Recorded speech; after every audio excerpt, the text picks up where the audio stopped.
Well, good afternoon, everybody. 7 minutes past the hour of 3 o'clock on Super Talk 99.7. Brian Wilson in the chair on this beautiful, amazing Friday. I don't know what happened with the groundhog. I think the groundhog said he did not see his shadow, and therefore it would be, a shorter winter. But, I think winter's gone in our area. Have you looked at the long-range forecast? Yeah, they're hands in my Just because I know no one's done this yet today. Yeah, I know. It hasn't been done at all. Everybody in radio does this. It's a tradition. I'm just looking at the long-range forecast today, right here, and absolutely gorgeous. I actually went out on the back deck near the pool and just sunned myself and watched the bulldog. By the way, Grogu did see her shadow this morning, which means absolutely nothing because animals cannot forecast the future weather forecast. They just can't. Yeah. But it's 70 degrees here right now. Yeah. What do you got there in Nashville? Let's see. Well, it says 68. I don't think that's been refreshed, though. Yeah. Saturday, 63. Sunday, 55. Monday, 59. Tuesday, 57. Then next week, Wednesday, 62. Thursday, 59. Then we're back into the 60s Friday, Saturday, and Sunday. That's the 1 week forecast. So, I think we've broken the back of winter. I know you don't like it when I say that, but I think we have. I think we'll have one more cold blast at some point before the end of February, maybe middle of March. But I think for the most part, I'm going to say you're probably right. I think we're in for some nice weather. It's about time. Yeah. I'm ready to just see sunshine. Yeah. For an extended time. Well, it's a time. I'm itching to get the pool back up and running and everything. Yeah. I'm ready to hit the pool. But I tell you, it was gorgeous, just gorgeous today. Mm-hmm. We have some breaking news. You may know that there are strikes, retaliatory strikes now underway in Syria at least, and there will be others, we are told, in response to the attacks on U.S. soldiers in the Mideast. 3 soldiers were returned today in a dignified service at, they call it the Dignified Transfer Service over at Dover, and that happened today, and it seems like the timing is sort of connected to that. While we're mourning the loss of 3 American lives, the U.S. military is responding again retaliatory attacks against those who are thought to carry out the attacks. They said to be Iranian proxy and Iranian affiliates who are doing the dirty work for Iran in that region. So it's going to take a little while for all of the facts to sort of percolate out. We're on it, we're watching it, and we'll bring you more information as soon as it becomes available. I want to start today by talking about the border situation. Yesterday, we had Mark Green, chairman of the Homeland Security Committee on Capitol Hill, who is preparing the articles of impeachment against Alejandro Mayorkas, who's the Secretary of Homeland Security. He's the chairman of the committee there that's responsible for that, and it has come out of committee, and he said very soon it will take to the floor of the House. However, there is this. Hesitant Republicans could derail Mayorkas' impeachment effort. From FoxNews.com, a vote on impeaching Homeland Security Secretary Alejandro Mayorkas is expected next week. House GOP leaders are closely watching a few lawmakers ahead of their expected vote on whether to impeach Homeland Security Secretary Mayorkas. With just a razor-thin majority and all Democrats likely to oppose the measure, Republicans will have to be in near lockstep to pass what would be a historic vote. A cabinet official has not been impeached since 1876 during the Grant administration. So here's what we know. Representative Ken Buck, a Republican of Colorado, told reporters Thursday morning he is a solid no on impeaching Mayorkas. Buck criticized the Biden official for his handling of the southern border, but the people I'm talking to on the outside, the constitutional experts, former members agree this isn't an impeachable offense. I think not enforcing the laws of the land, I disagree with them on that, but that's my opinion. At least 4 other Republicans still undecided, at least publicly. The office of Representative David Joyce, Republican of Ohio, leader of the moderate Republican governance group, told Fox News that he has met with House Homeland Security Chairman Mark Green and is reviewing the material that has been provided. House Financial Services Chair Patrick McHenry has not told reporters how he would vote. Representative Dan Newhouse, Republican of Washington, Tom McClintock, Republican of California, also declined to say which way they are leaning when approached earlier this week. It is true, this is true, and the story points out that House Speaker Mike Johnson is dealing with one of the thinnest House majorities in history, with absences on the GOP side and the departure of 3 former lawmakers. He's walking a tightrope. He has just a 2-seat majority. He did get a little breathing room recently when longtime Democrat Representative Brian Higgins of New York resigned, effective Friday. Majority Leader Steve Scalise, who was receiving treatment linked to his cancer diagnosis, and Representative Hal Rogers of Kentucky, who's been recovering from a car accident, are expected back in the House soon. But it would be a massive blow to the House GOP's emphasis on the border crisis if Mayorkas' impeachment were to fail in the House of Representatives. I don't think it had much of a chance in the Senate, where the Democrats are in control. But I think there is merit in going forward with this vote, because I think it puts people on the record. And I think that, those of us who feel like that Mayorkas is not doing his job and the Biden administration is failing this country to a great degree by not enforcing the laws that, as the Congress passed them, we all believe that this is a proper test to see where people stand in an election year. House members, Democrat House members, there's like 14 of them who voted for a resolution asking the Biden administration to do something about the border. It was a non-binding resolution, but it was a test vote, and you had 14 Democrats who went along with that. There was a vote the other day about saying, well, if somebody is an illegal immigrant and they come to this country and they get a DUI, they should be deported. I think that got 59 Democrat votes. So there are those out there who might have to squirm a little bit. So I see value from a political standpoint of going forward with that as well. Then there's the big standoff over the $106 billion border bill. The Speaker of the House and Senate Republicans and House Republicans have all gotten together and said to the Biden administration, if you want money for the situation in Ukraine, if you want money for Iran, if you want money for Taiwan, and a whole host of other things, then you need to do something to secure the border. And so there have been these negotiations with the Biden administration saying what it would do. And up till now, the entire border bill has been sort of, been held very close to the vest. Even the Speaker of the House doesn't know exactly what's in it. Been negotiated between Democrats, a few Republicans over in the Senate, and they're not sharing. From thefederalist.com, Schumer and McConnell want senators to pass their $106 billion border bill without reading it.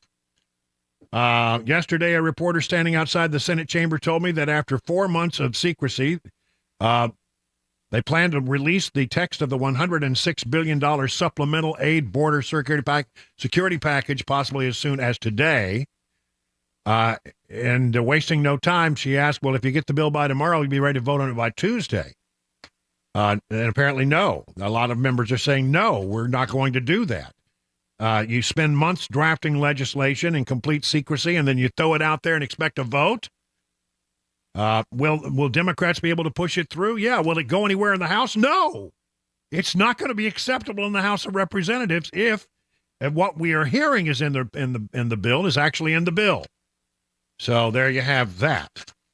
Speaker Johnson says, you know what? I don't think that the staff over at the White House will let the president take action on the border, suggesting that he believes that the President Biden is not really in charge. I mean, he did say the other day, the president said on the way to the chopper, he said, Not all I can do. Just give me the power. I've asked for the very day I got in office. Give me the border patrol. Give me the people. Give me the people, the judges. Give me the people who can stop this and make it work right. Well, he has the power, depending on which list you look at, but it is something like between 50 and 90 different executive actions that he took to undo the border policies of the previous president, President Trump. And he has the power to, if he had the power to write those executive orders and sign his name to it, he has the power to re-implement some of those to bring security to the border and shut down the ongoing flow. The remain in Mexico policy would be enough to seriously change the situation.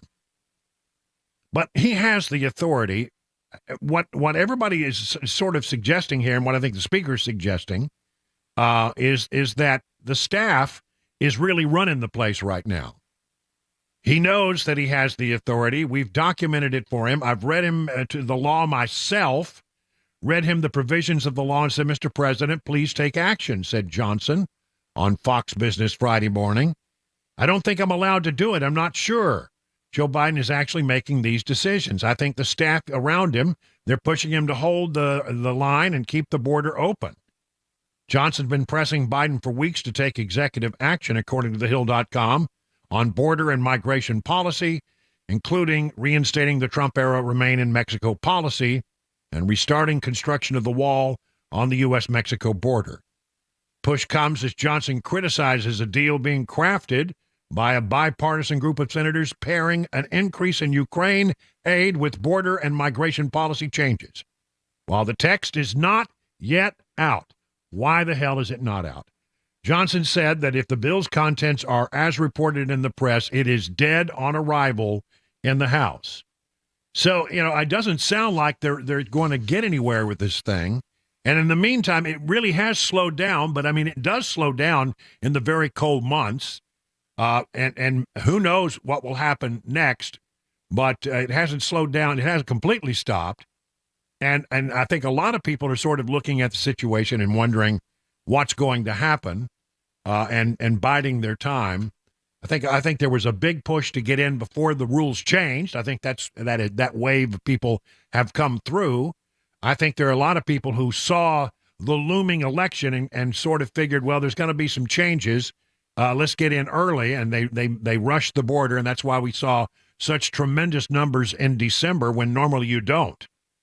So the situation continues to be a bad situation down the border, a standoff in Congress over this border bill, a standoff between the governor of Texas and the federal forces down there over, areas that the state of Texas is trying to protect from the invasion. So a lot of standoffs here, but not much change at this particular time. And I think two things to watch. Will this border bill be more than advertised? Maybe it is. I don't think it's going to be. And then the other thing to watch is, can they actually bring forward and get passed in the House of Representatives the votes they need to impeach Alejandro Mayorkas? It will be a real blow if they come up a little bit short on that. And if this reporting that we're hearing today is right, the margins are extremely thin. It's 20 minutes now past the hour of 3 o'clock.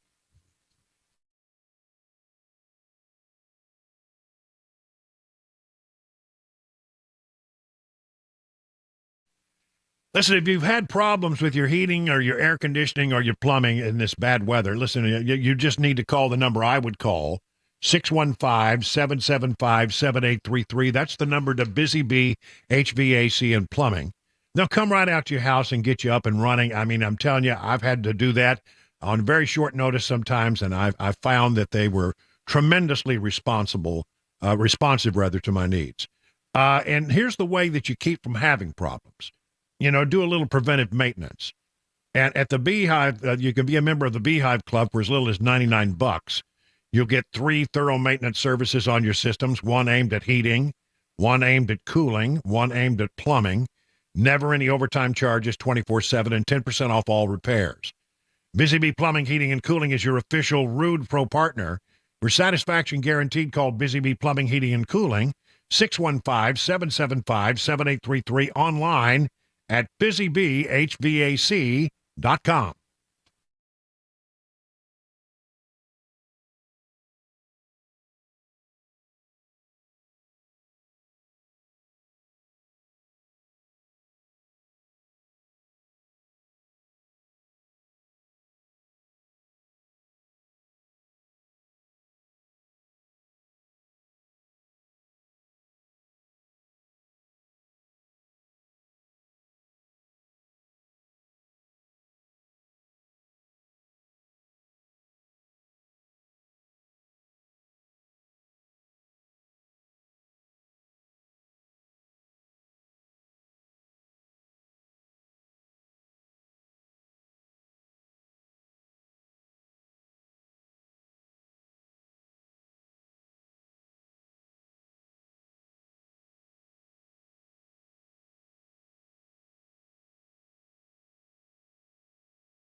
A somber day for the president and first lady as they met with families of those service members killed by that drone attack in Jordan. And while we may be enjoying beautiful weather, California, they're bracing for record rainfall. We'll have those stories at 3:30 on Super Talk 99.7 WTN.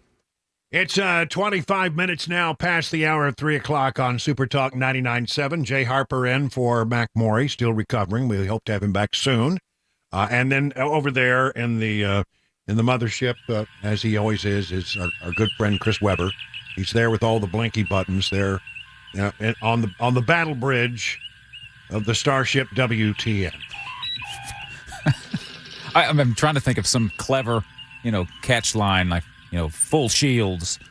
Yeah. I got nothing. Yeah. Just engage is what you need. Oh, yeah. Engage. Yeah. All right. Well, we'll stop that. That's irritating. So I got this picture cracking me up. Sarah, Farmer Sarah is her name, and she sent me a picture of a cow in the front seat of her car, and they're listening to The Drive with Brian Wilson on Super Talk 99.7. And, all the cool cows apparently listen to us. They like the stock report that comes up here in a few moments, I think. and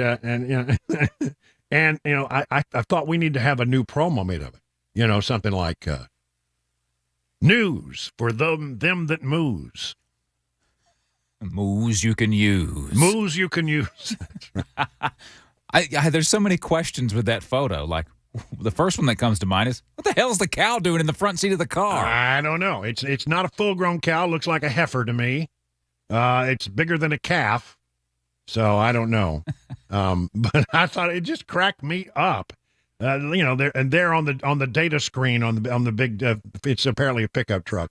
You see The Drive with Brian Wilson on Super Talk 99.7 WTN. That's a whole different animal if it's in the front seat of the pickup truck. That's okay. Yeah, I know. It's not like I think it's a pickup truck. It sort of looks like a pickup truck. I mean, from what I can tell. But I got immense joy out of this picture, much more than you might imagine. Good to know all the animals listen. He talks to the animals. Only the smart ones. Yeah, that's right. Let's do a little bit of 2024 if we could, because we've got not a lot of news, but some interesting news nonetheless. The percentage of people who think the president deserves re-election is the lowest that it's been in over 3 decades. This, according to the Gallup organization, which is the gold standard in polling. They say that fewer than 4 in 10 Americans are eager for a Biden repeat. Now, that's actually, let's see. In the latest Gallup survey, support for re-electing President Joe Biden sank to 38%, the lowest it's been in some 32 years. That's even lower than his 41% approval rating in the new survey. So 41% say they approve of the job he's doing, but only 38% say they want him to be reelected. Not great numbers any way you look at it. And when you look historically, those are terrible numbers for an incumbent president running for re-election. The gloomy results for the liberal president, according to the Washington Examiner, follow several other polls showing him losing to former President Donald Trump, though many of those polls show the voters don't want either to return to the White House, according to the Washington Examiner.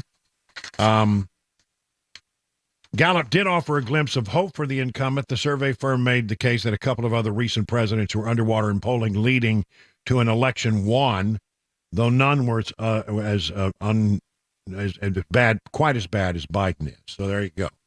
I do have some other poll numbers here. From Fox News, Georgia, in the state of Georgia, they have predicted through their polling that if the election were held today, Trump would win by 8 in the Peach State. Wisconsin, which is a battleground state, these are both battleground states actually, would be a tie. And then they went on to say, well, what would happen in the general election? There's been some volatility in those numbers. I don't know what to think. We had one, like CNN just yesterday said, if the election were held today, popular vote, Trump would win by 4 points. But Fox News says it would be a tie. So I don't know. You look at the average of these things. There was also Quinnipiac poll the other day that said that Biden would win by 6, which is there's no other poll even remotely close to that one. I've looked and looked and looked, and I mean, what you normally see is every once in a while you see one like the CNN poll 4. Sometimes it's Trump by 2. Sometimes it's Trump by 1. Sometimes I think there was one out there not long ago, Trump by 6. And then, but occasionally you see one like Fox News tied, or maybe Biden by 1. So a lot of volatility in these numbers. Hard to see what the trend is. But Real Clear Politics does that. They average out all of that stuff. Let me just pull it up real quick and get the number for you. National election right now, on average, when you average all of these things together over time, they have Trump leading Biden by 1.8. When you add in, but here's the interesting thing, when you add in people like Kennedy, West, Stein, and there'll be others, but if you just add those in, Trump wins by almost 5, which suggests to me that all of these candidates running in the middle are taking away from Biden, and ultimately will really hurt the Biden reelection effort. Kennedy the other day is talking about becoming a libertarian, running on the Libertarian Party.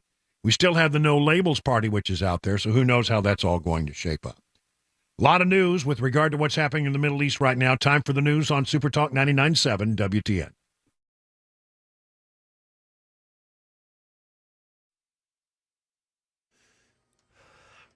Good afternoon. It is 3:31, and we've got beautiful weather out there. I'm Jay Harper with your top stories. 69 degrees with all that sunshine. We'll have a weather forecast and a traffic report coming up.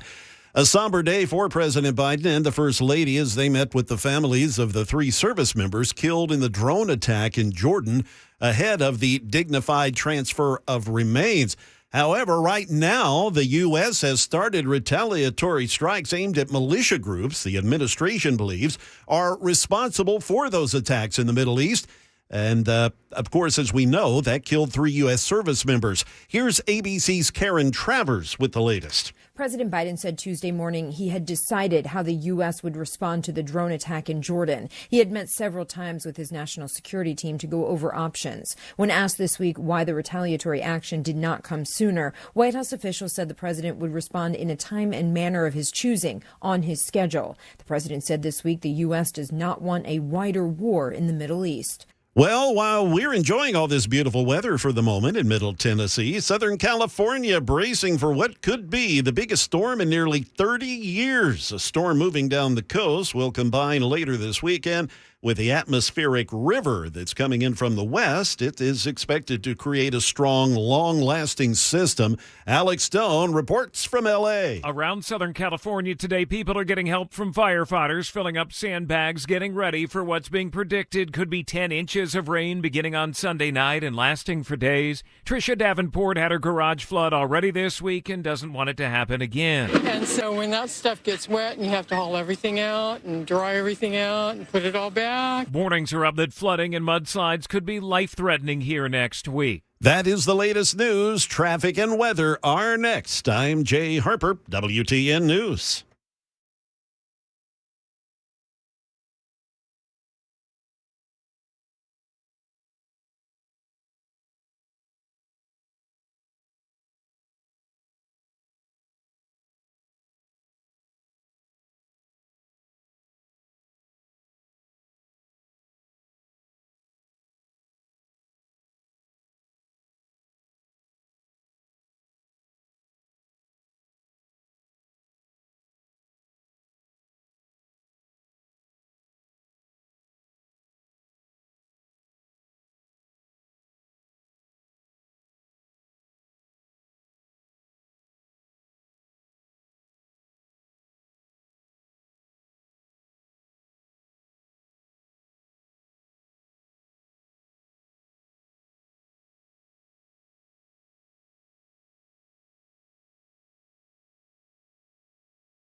Well, if you're in the market for a pole barn, the two brothers that run Stoltz Co. are the guys you need to talk to. Exceptional quality craftsmanship and fair prices. They can build your new pole barn to your specifications with your needs in mind. That's the Stoltz Co. difference.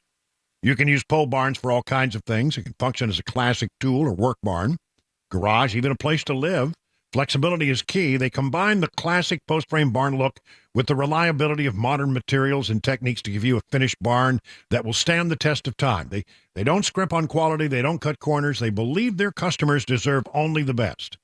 So just go to their website, stoltzco.com. That's STOLTZCO, stoltzco.com, and look at some of the things they've done for other people. You'll really come to quickly understand this is something new. This is something different. This is something better.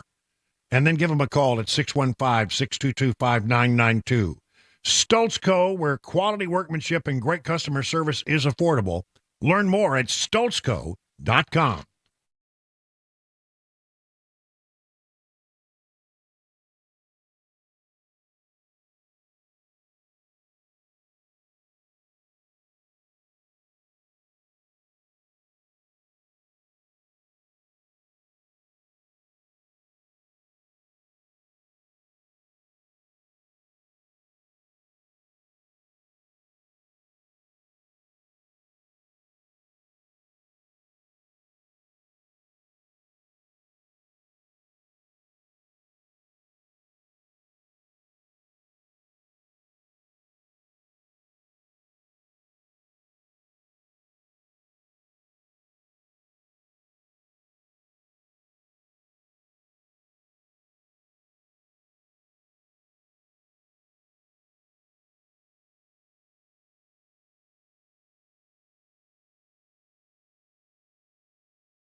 It is 38 minutes now past the hour of 3 o'clock on Super Talk 99.7. Brian Wilson in the chair and on the air. You know, we've said here on the program many times that when seconds count, you need to understand that police are minutes away. And in Nashville, it turns out they're many, many minutes away in some cases. The response time, the Nashville Police Department, Metro Nashville PD, is pretty bad, according to a report that just came out last night on Channel 4. Jeremy Finley's the chief investigative reporter. Here's a little clip from what he reported last night. It just puts a knot in my stomach. If you think Cody Herman is frustrated watching surveillance video of the crooks who stole his car, ask him about calling 911. When you made the call, how quickly did you expect police to get here? 15 to 20 minutes. An hour and 20 minutes later. I'm just calling about ETA. Are the police officer going to be here? We're just waiting for an officer to come available. 911 records show it would ultimately take 2 hours and 2 minutes for an officer to arrive. A WSMV4 investigates analysis of Metro Police response times, shows Herman isn't the only crime victim waiting longer now than 5 years ago.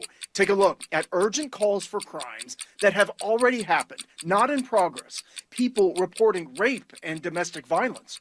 Response times have close to doubled over the past 5 years. Well, that's very concerning. Joining us on the line right now, the Newsmaker Hotline, is Jeremy Finley, who as I said, was chief investigative reporter over at Channel 4. Jeremy, thanks for joining us. This is something I've been very concerned about for some time now, that we don't seem to have enough police officers on the street, and because of that, it seems, response times are sorely lacking when you compare them to other cities of comparable size.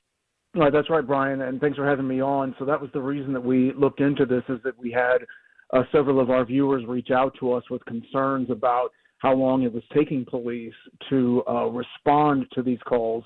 So we wanted to apply the data to it, and we researched 5 years worth of response times between 2018 and 2023. We threw out 2020 because of the pandemic. We thought that would have skewed the data. And ultimately, what we found is that it is taking police longer now than it did 5 years ago to respond to crimes. And if you look at the data, there's really two categories of urgent calls. There's urgent calls, and then there's emergency calls. The urgent calls are when police respond without lights on, but they hit directly to a person. And then there's emergencies, which they use their blue lights. And when they respond using emergencies, we found that now it takes them about 2 minutes longer to respond to crimes which are in progress and which someone is in danger. 2 minutes, of course, can make a big difference if you're a shooting victim. But the real trouble we found in terms of the data is that these urgent calls, these are calls when like somebody comes home and finds out, their home has been burglarized, or they're in a car accident where there's damage. Those are the times that we found that it is now taking police nearly twice as long to respond to those calls. And we found one case where a gentleman had been shot at leaving a Predators game. He didn't realize it at the time until he found the bullet days later still in his car. And he came to police to say, look, I want to turn in this bullet. I want to make this report, but I live in Williamson County, so I have to drive to Nashville. 2 times he came, made appointments to try and meet with police, and each time officers were so busy they couldn't even take the report, and as a result, the crime was never investigated. The guy just gave up. Well, I know you went and talked to Don Aaron at the police department, and he said, well, some of this is unacceptable, and the reason he says that it happens is they're like 170 officers short of what they should have out on the street, out there on patrol. That's right. And, we hear that all the time, the shortage of police officers. Well, now we're starting to feel the impact of this. That's what Don Aaron said, who is, of course, the spokesman for the police department, ultimately saying, look, we don't like this either, but the reality is we're down 170 officers. Traffic that we're all dealing with is also affecting police officers. Construction delays that we're all dealing with are also impacting police officers. And the bottom line is the number of calls that are coming into 911 are just greater than the officers that are available. I first started to notice this at the Covenant shooting. Now, I don't want to let anybody believe that I don't think that there was heroism that day and that the officers acted in an amazing way. But when you look at the time the call came in and you look at the time that the first officer arrived on the scene, it seemed a little slow for me in such an urgent story. And again, I don't want to blame the law enforcement officers on the street. They're doing everything they can, but when they're spread thin and there aren't many of them on a street, it seems that it takes them, of course, longer to get to someplace. I was very, very surprised by those numbers. Not that there wasn't heroism, but that it took a little bit longer than you might want for police to actually arrive on the scene. Yeah, that's one of the big questions that we continue to want the answers to when it comes to Covenant. Of course, as we all know that are journalists in this town, very little information has been released because of pending litigation and the fact that the investigation is still ongoing. But we also want to know that. We also want to know what took that long for police to respond. And as you said, there is no criticism that we are aware of police in this matter and what they had to do to stop the shooter that day. But there are questions about what they faced just getting there. Why it did take the amount of time that it did take for them to arrive. And I think what's interesting is when I did these interviews with people that were frustrated about the response times, one of the people complaining is a son of a police officer. The other person we interviewed is a huge advocate for police, and they're all saying, look, we are not being critical of the police department. We're being critical of the fact that this is the reality that the city is facing. And so when you look at that, when you look at the shortage of police officers, this is the result. What seems to me the next question is, why do we have such a shortage? Why is it hard for Nashville to keep police officers on the street? What is the motivation for them, not being able to fill these positions in a more timely fashion? So it is a nationwide shortage. We looked at data across the country and cities across the board that publish this data online. They are all struggling to hire police officers. Nashville is not just competing with local cities to get police officers. They are trying to get police officers from all over the country to come here. But as a response, if Seattle needs police officers, and New York City needs police officers, and all these and officers are willing to go, that's the bottom line. It is so hard based on pay. Of course, police officers, just like teachers, are vastly underpaid. That's a big part of it. And I think that from what we found, it's not just Nashville. All of these cities that are seeing longer police times are because that they are understaffed. Well, will there be follow-on reports to the one we saw last night? Oh yes, we in our investigative unit, our mission is safety and security, and so that is the major thing that we'll be reporting on and have been reporting on for some time. So yeah, we'll keep tracking this, and knowing now how serious it is, it will be a priority for us. All right. Well, listen, Jeremy, thank you so much. I won't pin you down and ask your opinion about all this, but I think your basic reporting here is so solid. And, the numbers don't lie. They tell a story that should be concerning, I think, to many people in the Nashville area who, count on their police department. Number one job, I think, of a city is to make sure that the people are kept safe. And if there aren't enough police officers to respond in a timely fashion, it would seem to be a major problem that needs addressing. Thank you for joining us on the line today. All right. Thanks for having me, Brian. All right. Again, I want to make sure that everybody understands. I don't want to put Jeremy in the position. As a reporter, it's his job to report facts, not to give opinion. But I'm not constrained by that anymore. I think it's a real concern that a city, a world-class city the size of Nashville, cannot keep enough police officers on the street. Now, I know it's a global shortage. I get that. I also hear from police officers who are regular listeners to this program who tell me things like, we feel like we're constantly being attacked. We got the Community Oversight Board. We don't feel like we have the support of the community in some areas, and some people get really burned out by all that. I know of one case where that happened not too long ago. Somebody said, I'm so burned out by, trying to do our job and beating our head against a brick wall. I think there is frustration on the level of some police officers that they're doing their job. They make an arrest and they take bad guys off the street, and there's no willingness to prosecute them, they say, and they're very frustrated by that. They're very frustrated by the fact that that you crack somebody and you take them to jail and you put them in the Gray Bar Hotel for a moment, and they're out in like half an hour, and on time, sometimes on very low bail. And that's frustrating to them. So I think that is part of it as well. I get that there's a worldwide global shortage, but you have to look at what are the factors, in my opinion. I'm separating Jamie's reporting from my opinion here. In my opinion, the problem is that police officers do not feel appreciated. Police officers feel like they're doing their jobs, but they're not getting the support they need, either prosecutorially, or by judges who are out there, setting very low bonds for people who are should be behind closed bars, and they're just being put out there on very low bail. And I think there's real frustration there. And so at some point they just say, why am I putting my life on the line every day if people don't care enough to take these bad people and keep them off the street and to prosecute these cases? I mean, even as I'm saying this right now, my phone is blowing up by people who work for the police department saying, you're dead on, Wilson. You've got it exactly right. This is the problem. So what I would say to the leaders of Nashville, if you care to know, what's going on, is that you have an obligation to make the city safe for the people of Nashville. You have an absolute obligation to make sure that that's your number one job, public safety.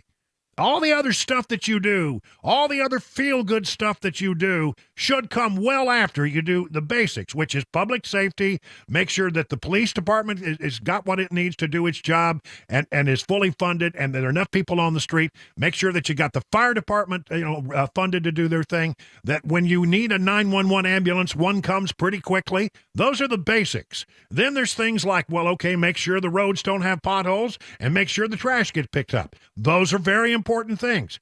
Then, if you want to have some fun with all the other money you have left and do those feel-good projects that we seem to get out of the Metro City Council all the time, well, that's fine. But let's take care of the basics. And the number one job, Mayor Freddie O'Connell, the number one job in your city is public safety. Jeremy has pointed out very effectively that something is sorely wrong here. And we need to fix it. We need to fix it. Nashville deserves better. 51 minutes now past the hour of 3 o'clock on Super Talk 99.7.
The U.S. response to those deadly Middle East drone attacks that left 3 service members dead is now underway. A deadly collision in Florida leaves a state trooper dead, and a Hollywood icon has passed away. Those stories and more coming up at 4 on Super Talk 99.7 WTN.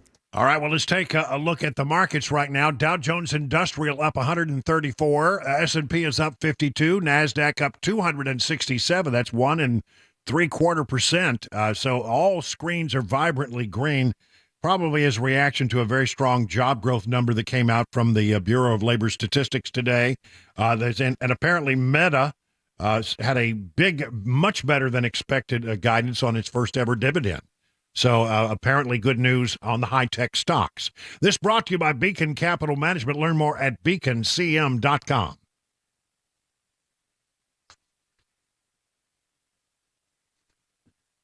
Let me tell you about the folks over at Brass Lantern and Legends Restaurants. They're owned by a guy named Johnny Fleeman, who's been doing this for some 35 years in Middle Tennessee and surrounding areas. He wants to thank everybody for coming in. And as we kick off, we're into the beginning of the new year. He wants me to spend a few moments just talking about their daily specials. For a limited time, on Mondays, they have fresh breaded chicken fingers with fries and coleslaw, $8.99. And they're featuring slow-cooked prime rib and a side for $18.99 on Tuesdays. Wednesdays, it's the choice sirloin, 6-ounce, with a side for only $8.99.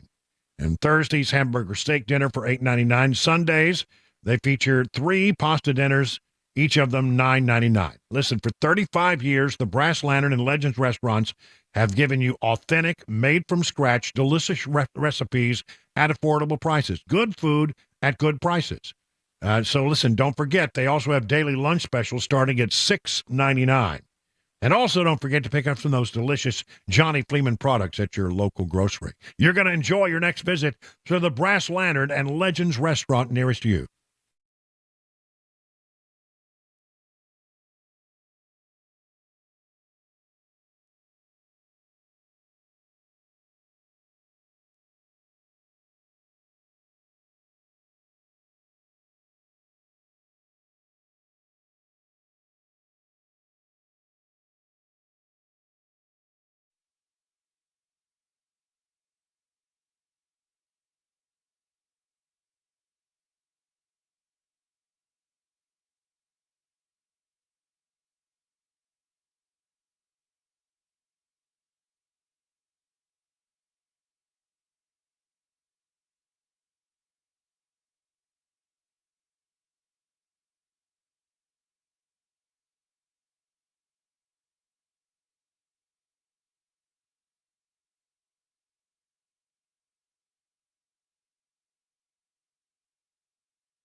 Good afternoon. It's 4 p.m., and I'm Jay Harper with your top stories. We've got a comfortable 69 degrees in Nashville, plenty of sunshine.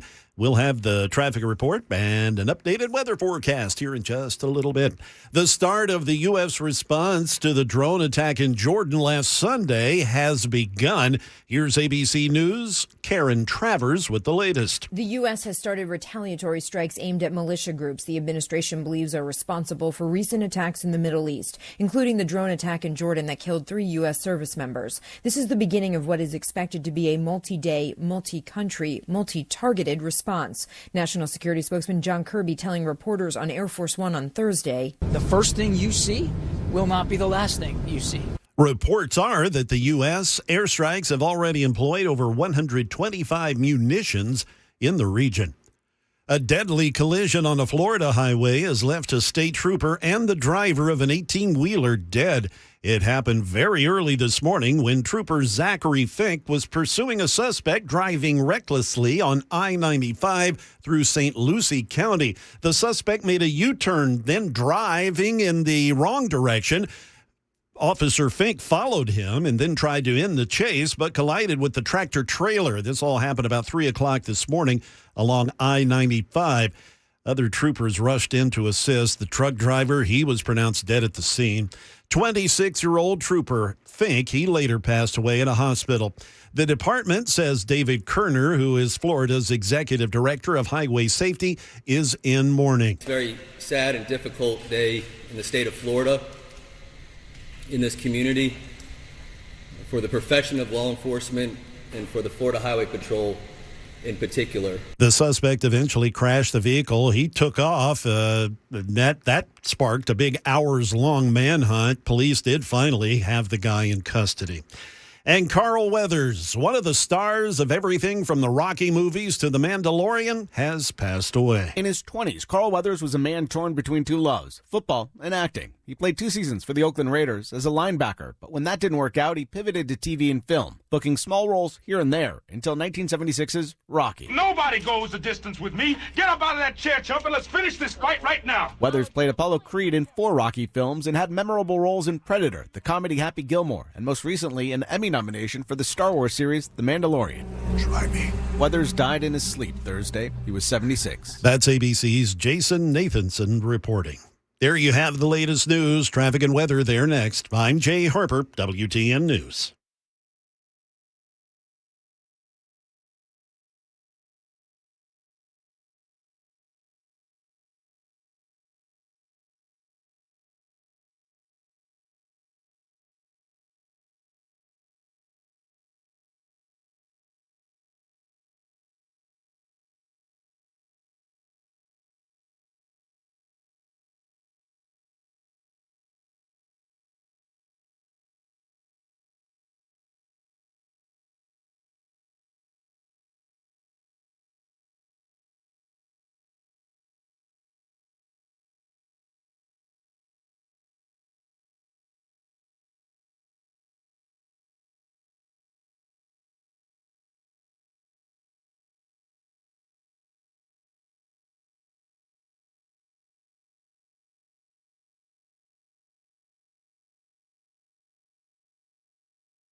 Good afternoon. It's 4:07 on Super Talk 99.7. We're getting the second hour of the drive on this second day of February, Groundhog Day.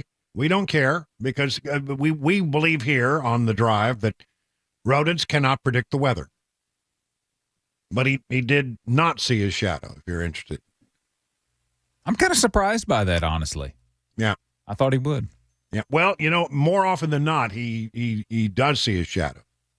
Yeah. I did that. He's only right 39% of the time. I guess it was a cloudy day in yeah, I guess. I don't know. Punxsutawney today. On the other hand, I got out today to check to see if the French Bulldog saw her shadow, and she did. But it was like 70 degrees here today. So, I mean. So she said, it's time to open up the pool. That's what she said. That's right. Yeah. Well, she doesn't go in the pool. She just likes to lounge around the pool. Yeah, that's good, too. Yeah, we got a lot of stuff going on right now. I need to get down to business. Right now, the United States military is responding to the attacks that killed 3 American service people in the region near Jordan, actually, is where it was. But we've got all kinds of U.S. service people that are splayed about the region, and we got military ships all over the place. If there's a body of water in that particular region, there are military ships there right now, a lot of them. And so military attacks against Iranian proxies and Iranian affiliates have taken place in Syria and Iraq today. This as the President of the United States traveled to Dover Air Force Base for the dignified transfer service of those 3 service people who were killed in the last attack. We are told this is going to be a multi-day, multi-tiered attack designed to seriously degrade all of the Iranian-backed proxies and affiliates in the region. And there were even some attacks apparently against the Iranian Revolutionary Guard Corps in the region. Not in Iran, but in the region. The 2 B-1B bombers flew from the United States all the way to the region to deliver munitions and then flew back. That's what they do, long-range bombers. There were 6 to 7 locations that were struck. Some of them were bunkers. Some of them were munition warehouses. Some of them were command and control. And again, this was an attack to degrade the Iranian Revolutionary Guard Corps that are operating in the area outside of Iran and Iranian-backed proxies and affiliates who've been causing so much trouble. There were explosions heard. It started at about 4 o'clock this afternoon, East Coast time, 3 o'clock, Middle Tennessee. So about the time we were coming on the air, this began to happen. And U.S. Central Command, based out of Florida, is responsible for watching over what is happening in this regard. We'll stay on top of it and give you all the more details as they become available. But this is going to be a several-day military attack against those forces that are causing problems for shipping, against our military installations in Iraq and Syria and Jordan. This will be this is not going to end in like an hour. This is going to be much more prolonged and multi-tiered. All right, bring you a little news from Trump world, and I think this is, again, I'm beginning to see a lot of problems with the legal cases that are pending against the former president of the United States. Many people are wondering, well, what's going to happen with that? And I'm going to sort of bring you up to date on some of that. From the Washington Times, Special Counsel Jack Smith's election subversion case against former President Donald Trump has now been dropped from the public docket in Washington, indicating the court will miss its March 4th trial date while it waits on the Supreme Court to weigh in on Mr. Trump's claim that he enjoys presidential immunity. The delay makes it likelier that Mr. Trump's first brush with a criminal trial this year will be in New York, where he faces 36 counts of falsifying business records. And we know, what's that all about? The March date for Mr. Smith's election dropped off the public calendar at the U.S. District Court for the District of Columbia this week, according to multiple reports. The delay is tied to Trump's attempt to claim presidential immunity. The trial doesn't want to proceed in trial until the matter is settled in the higher courts. Mr. Trump's attorney told the U.S. Court of Appeals for the D.C. Circuit on January 9th that he cannot be prosecuted for actions he took as president because he wasn't impeached and convicted in Congress. He was acting in his official capacity when he tried to root out election fraud in 2020 and overturn the results. The Court of Appeals hasn't ruled, and it's unclear if the Supreme Court will actually take up the matter.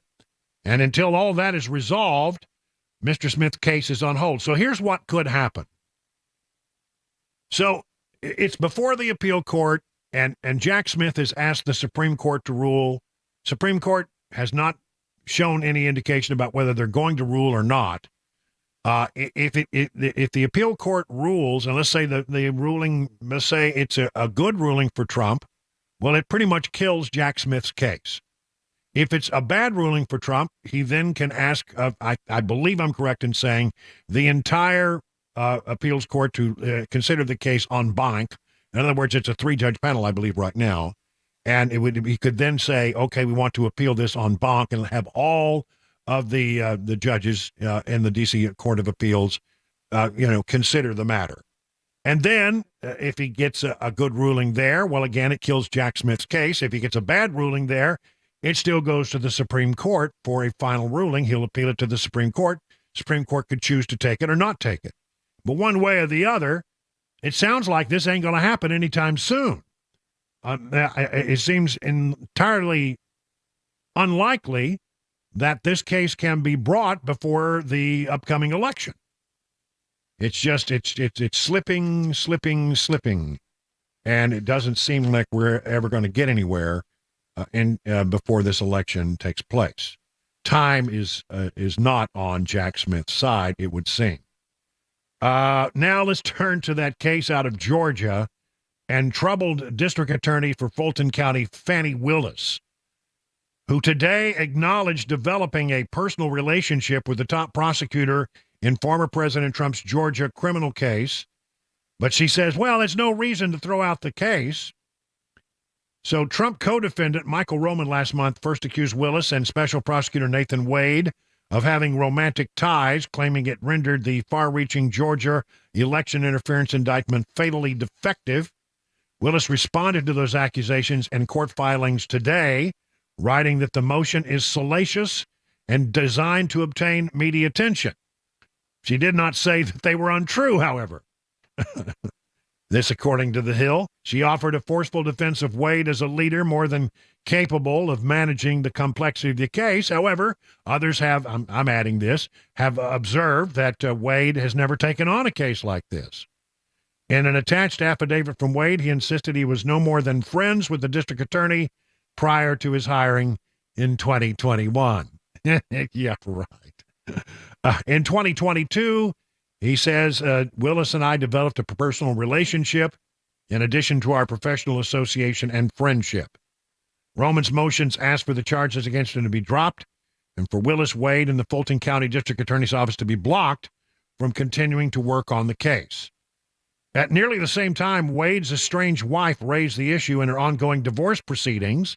Lawyers for Jocelyn Wade later filed bank statements appearing to show flights to San Francisco and Miami in the pair's name while the district attorney's office investigated Trump and his allies.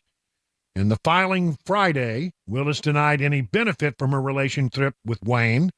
To be absolutely clear, the personal relationship between Special Prosecutor Wade and District Attorney Willis has never involved direct or indirect financial benefit. Well, hold on. Who paid for the tickets to go to San Francisco? Well, hold on for a moment. Who paid for the tickets to go to Miami? Well, hold on a minute. Who paid for the tickets to take that luxury cruise once you got to Miami? Well, Wade apparently paid for them.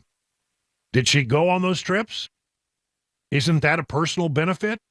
Chris, I don't know. I mean, if somebody gives you a free trip and a trip on a cruise, would you consider it a personal benefit? That's a pretty good benefit, I think. Yeah, I think so too. So Wade's wife has subpoenaed Willis for deposition in the divorce case, but that's on hold for now. However, it is really looking bad for Fani Willis. Again, another story from the New York Post. Embattled Fulton County District Attorney Fani Willis admitted to having a personal relationship with lead prosecutor Nathan Wade but says that shouldn't warrant tossing the charges out. The same story. And then it's not going to end there, because the House Judiciary Committee sent a subpoena Friday to Fulton County District Attorney Fani Willis for documents related to her potential misuse of federal funds related to her indictment of former President Donald Trump. On August 24th of 23, the Committee on Judiciary wrote to you requesting documents in the custody of the Fulton County District Attorney's Office relating in part to its receipt and the use of federal grant funds issued by the Department of Justice. A letter from the House Judiciary Committee, Jim Jordan, states, since that date, we've sent 2 additional letters, one on September 27th, one on December 5th, reiterating our request. To date, you have failed to comply voluntarily with any of our requests. In accordance with the attached scheduled instructions, you, Fani T. Willis, in your capacity as the District Attorney of Fulton County and head of the Fulton County District Attorney's Office, are now required to produce the following items in your possession, custody, or control, and to present an unredacted form. There you go. Republican Georgia Lieutenant Governor Burt Jones announced members of a new investigatory committee Monday that will have subpoena power and are looking into Willis, according to the Daily Caller. The committee is bipartisan, 6 Republicans and 3 Democrats. They will look into Willis's relationship with her alleged lover, Nathan Wade, and the misuse of taxpayer funds. So it would sound that Fani, there's a load on Fani. We've really got to pull up that song. So, and Fanny's saying, I need to take a load off. Take a load off, Fani. I don't know. It's weak. Needs work. What? Well, we could do it if you feel like you know. Well,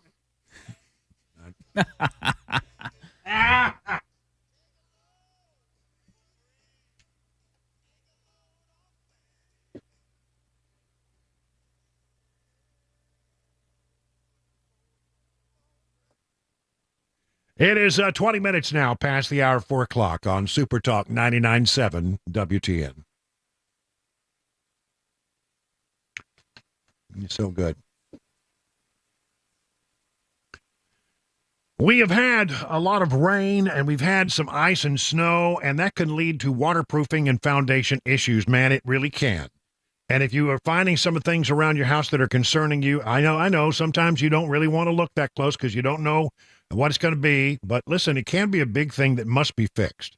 Could be a small problem that will become bigger if you don't fix it, or it might be nothing at all. The bottom line is this is not your area of expertise, and you really need somebody who's just going to give it to you straight, going to give it to you honestly, not going to try to sell you something you don't need, just going to try to tell you how they can fix your problem. And for my money, that's United Structural Systems. 25,000 satisfied residential customers, and here's how they made that all happen. They come out to your house, they take a look at what's going on, they tell you what it will take to fix your problem, and you make a decision. And if you go forward, you don't pay a penny until the job is done, and you are completely satisfied. And there's a lot of satisfied people there. We talk about it all the time. Here's Jeffrey. The service was A++. On top of all that, the work they did actually solved my problem. USS, they guarantee their best, serving Middle Tennessee, Southern Kentucky, Western Kentucky, Northern Alabama, online at USSTN.com or call this number, 615-488-7855.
U.S. forces have begun retaliatory airstrikes in the Middle East, and there will be no March 4th trial date for former President Trump. We'll also have the latest money news. Those stories at 4:30 on Super Talk 99.7 WTN.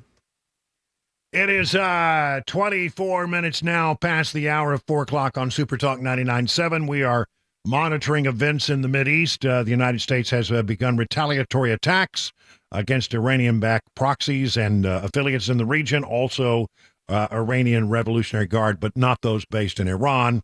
The attacks are occurring in places like Syria, Iraq, and the edge of Jordan, where the Iranian-backed rebels have been causing problems. Well more than 100 attacks against U.S. troops in the region, and we lost 3 people who were returned to the United States in the dignified transfer process at Dover Air Force Base today. And now a multi-tiered, several-day plan is being carried out by U.S. Central Command against the rebel forces in that area. We'll stay on top of it. How about this? We do a little bit of... It sure is. Very, very woke.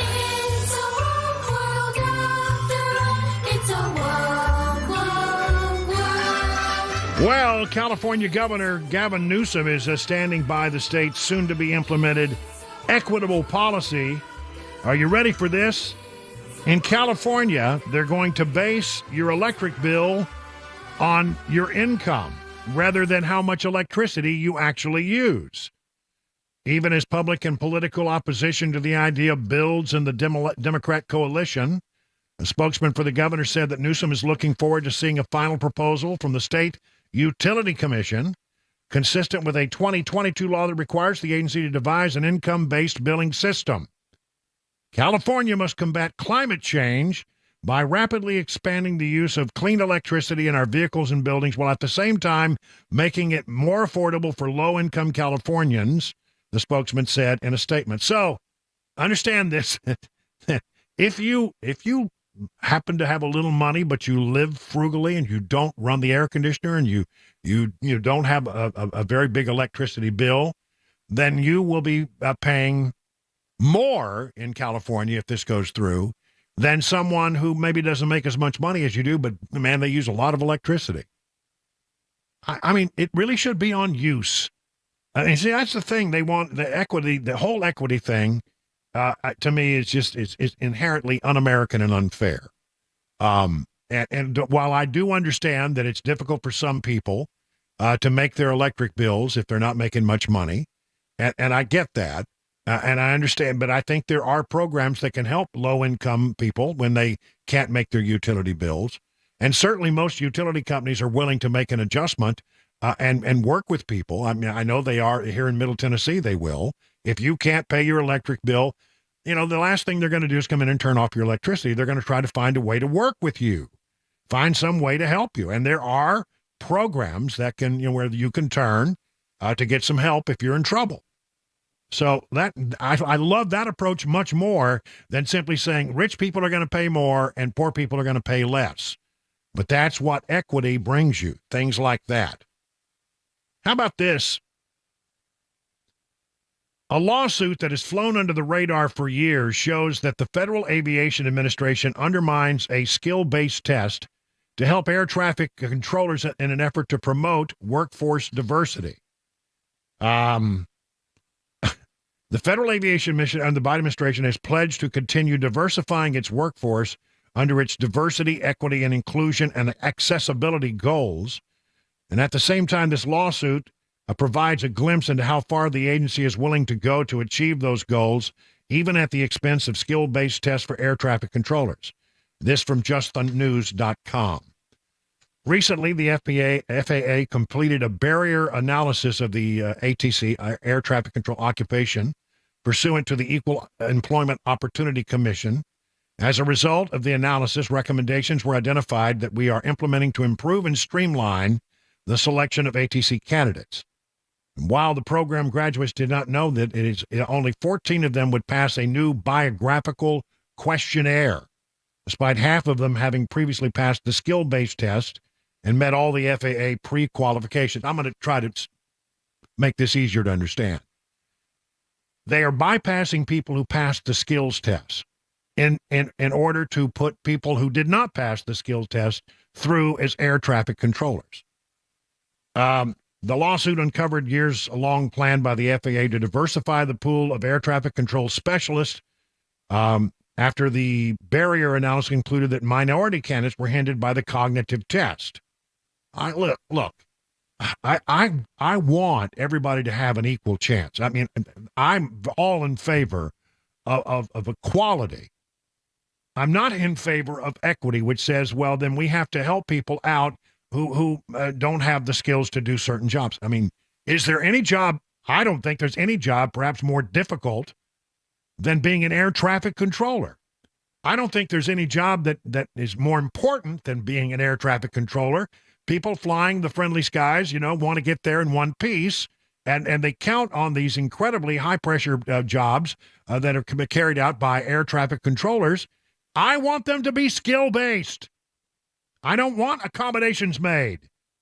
I don't want to go to an emergency room with bleeding and need help and know that I'm not going to get the best doctor. I'm going to get the doctor that they pushed through the system even though they didn't meet the qualifications. No, there are times and places where you got to put people up and put them through the program because of their skills and not, play this game of, in the name of equity, we're going to push people through and make them air traffic controllers or doctors or whatever because of the color of their skin. Again, I'm for equality. Everybody should have the same opportunity.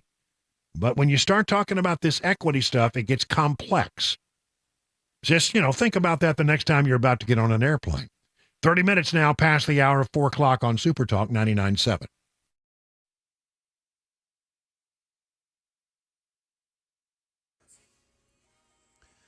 Good afternoon. It's 4:31. I'm Jay Harper with your top stories. We've got a clear sky down to 66 degrees now. The forecast and the traffic report, they're coming up. U.S. forces have begun the retaliatory campaign against Iran-backed militant groups holed up in the Middle East. Strikes are taking place in Iraq and Syria today. Here's ABC's Marcus Moore from Jordan. The tension that we have experienced here won't be going anywhere anytime soon. And certainly what we've heard from people here in the region is that they are very much concerned about the impact that this retaliation, this operation will have on the potential for this conflict to continue to escalate and to spread. The judge presiding over Donald Trump's election interference case in D.C. has scrapped that March 4th trial date that she initially selected. Here's Stephen Portnoy with more. The straightforward order from Judge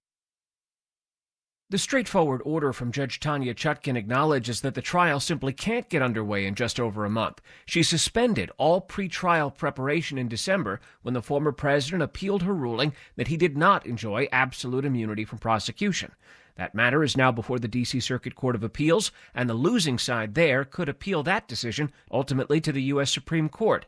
Judge Chutkin says she'll reschedule the trial date if and when the case winds up back in her courtroom. And now, with the day's closing money news, here's Michelle Frenzen. From ABC News, Wall Street now. A stronger than expected jobs report and gains for some big tech companies push stocks higher. The Dow adding 135 points. The Nasdaq soared 267, and the S&P gained 52 points. Friday's jobs report found 353,000 jobs were added in January, and the unemployment rate was unchanged at 3.7%. While it's good news for workers, there's concern that so much hiring could keep upward pressure on inflation, which in turn could mean a longer wait for the Fed to cut interest rates. The S&P and Nasdaq were pushed higher on strong earnings reports from Meta and Amazon. The next big thing from Apple has hit store shelves, the $3,500 Vision Pro headset that's supposed to usher in the age of spatial computing. Tesla is recalling nearly all of its vehicles it sold in the U.S. because some warning lights, it says, on the instrument panel are too small. That is the latest news. Traffic and weather, they are next. I'm Jay Harper, WTN News.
So how are you faring in the rough and tumble market? Some days up, some days down.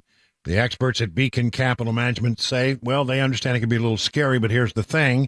Beacon Capital Management has a plan to assess where you are and help you make any mid-course corrections that might be needed. Wouldn't it be great to have peace of mind that you're on the right path? Beacon can provide that reassurance, and it starts with a simple phone call to this number, 615-488-9303. The experts at Beacon will take it from there. You have nothing to lose in this whole process except for worry. So get started today. Call that number, 615. Get a pencil. I'll give it to you a couple of times. 615-488-9303. At the end of the process, you'll be able to rest easy knowing you have a plan that meets all your retirement goals. Replace the worry with confidence that you're on the right path. And again, that number is 615-488-9303. The experts at Beacon stand ready to take your stress away. Learn more at askbeaconnow.com.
It is 39 minutes now past the hour of 4 o'clock on Super Talk 99.7. It is Groundhog Day, February 2nd, Friday.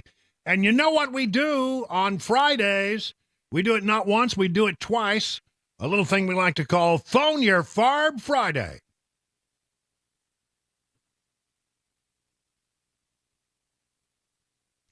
That's right, I am your farb, your friend and radio buddy, and this is your opportunity to phone me. And talk about anything that's on your mind. I mean, maybe you got a bee in your bonnet. Maybe you got a burr under your saddle. Maybe you have, I don't know, a bug in a place where I hope you really never have a bug.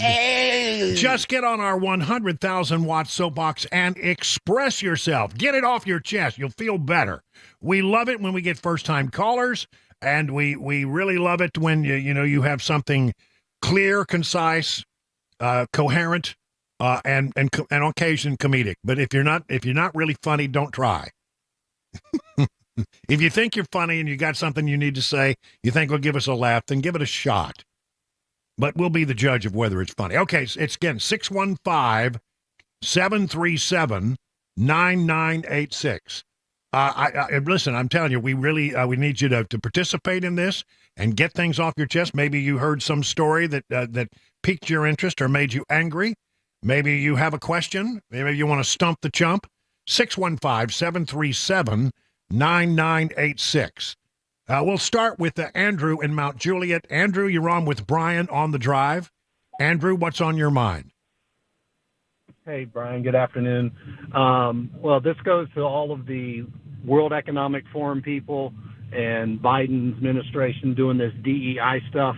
They're so eager to get everybody to start eating crickets and bugs. They can start eating it first. And when I see a DEI pilot hop in the cockpit of Air Force One, then I'll be all on board with DEI. Yeah, I mean, I saw where John Kerry was sort of being dogged by a guy who was asking him about, why do you fly your big jet over here? And, and he as John Kerry is one haughty individual, Haughty, haughty. He just sort of looks down your nose at you. And, well, that's a stupid question. Well, no, not a stupid question. All of these people are flying over to these big economic forums talking about what we need to do and how we need to cut back. And they're flying around in their big private jets. And by the way, John Kerry's got a yacht that he hides from people. So, I don't need to be lectured by these people about my use of my decision to drive a gas-powered pickup truck, Honestly, shut up. William in Murfreesboro, you're on with Brian on the drive. What's on your mind, William? Well, let's give a shot at the illegal immigration. When these folks get here, they'll go to work at a Mexican restaurant. They'll cut mow lawns. They'll do this. They'll paint concrete stuff. Why not just not use those people? And that cuts the lifeline off to them. Well, you make a good point that the people, they come here because they want an economic change in their lives, many of them. I don't know what all the motivation is, but for a great number of people, they're looking to improve their economic station in life. And, there's some part of me that understands that, but I also say, yeah, but there's a process. We have a way to do that, and you can't short circuit or shortcut or cut in line among those people who are doing the right thing. So, but you're right. I mean, they would not come here if people didn't hire them and put them to work. So you make a decent point. Thank you for the call. Jason in Smyrna, you're on with Brian on the drive. What's on your mind, Jason? Well, I have something to state for a professional broadcaster as yourself. 2 antennas are up on a mountaintop, one right next to each other. Being there for many years, they finally decided to get married. Yeah, the wedding wasn't much, but the reception was awesome. All right. I like a good. You don't get many good broadcasting jokes. I'm going to give you that. Congratulations, Jason from Smyrna. You're our grand prize winner this round. That's right. You said something that made us laugh out loud. Congratulations. You're our grand prize winner today. Unfortunately, I don't have anything to give you because, we don't have any money for gifts and prizes and that kind of stuff. But you get a slap on the back, a hearty handshake, and a attaboy from here, of all of us here on the drive on Super Talk 99.7. Jason from Smyrna, you are our winner this hour. All right, Scott in Nashville. Hello, Scott. You're on with Brian on the drive. What's up, Scott? Yes, I have a question for you. Why do they allow foreign money to come in for our national politics? In my opinion, it should be outright illegal. You shouldn't allow foreign money or foreign entities to be able to be into our elections. And I'll be quiet and hear what you have to say. Well, be honest with you, I'm not an expert on election law, but I was under the impression that it's not allowed, and it sometimes happens, and it then gets called out, and then people say, well, hold on a minute, I didn't know that was foreign money. I will say that it is possible to go around that by being a foreign company, for example, that has installations or significant operations inside the United States. Usually they have a corporation that's based out of Delaware, which makes them an American corporation, and then they can give the donations. To be honest with you, I wish I were more of an expert on it. Maybe I need to read up since we are in the election season, and I vow to you I will do that. Rodney in Old Hickory. Rodney, you're on with Brian on the drive. What's up, Rodney? How you doing, Brian? I'm well. How about you? Doing good. I kind of miss you on the morning show because I get up 5 o'clock in the morning, so I'm driving early. So I'm actually out late on a long run day, so I get to hear you. So I'm loving it. But sidebar, I got a joke for you. Okay. All right, go ahead. Oh no. Well, apparently. They're always looking for a base hit. I'm sorry we lost you there for a while, Rodney. I'm afraid the joke didn't come through, but we've already had one joke this hour, so we're going to let it go. Thank you a lot, though, for the nice words. Listen, I'm here on the afternoons, and in fact, I'm about to ink a new deal, so I'm going to be here for a while. You can't get shed of me. I won't go away. I mean, they try. They change the locks on me ever so often. Well, you don't come in anyway, so what difference does it make? Yeah, they say, he never comes in. Change the locks on him. We don't want him coming around here when we're not ready for it. All right, how about let's go to Tim in Nashville. Tim, you're up next on the drive. What do you say, Tim? Good afternoon to you, Sir Brian. How are you this afternoon? I'm fine. What's up with you? All right. Well, I have a question. I know that in your vast experience and your vast staff can do the research. I'm wondering. Golly. Race.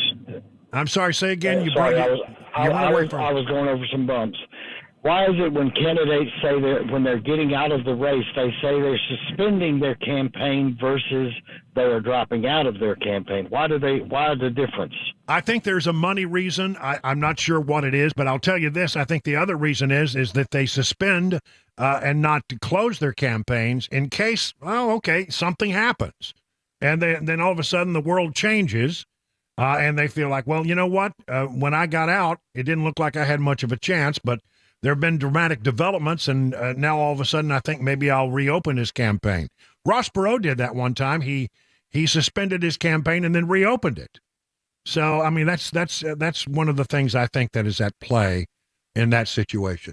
How about Carol in Hendersonville? Carol, you're up next on the drive. What do you say, Carol?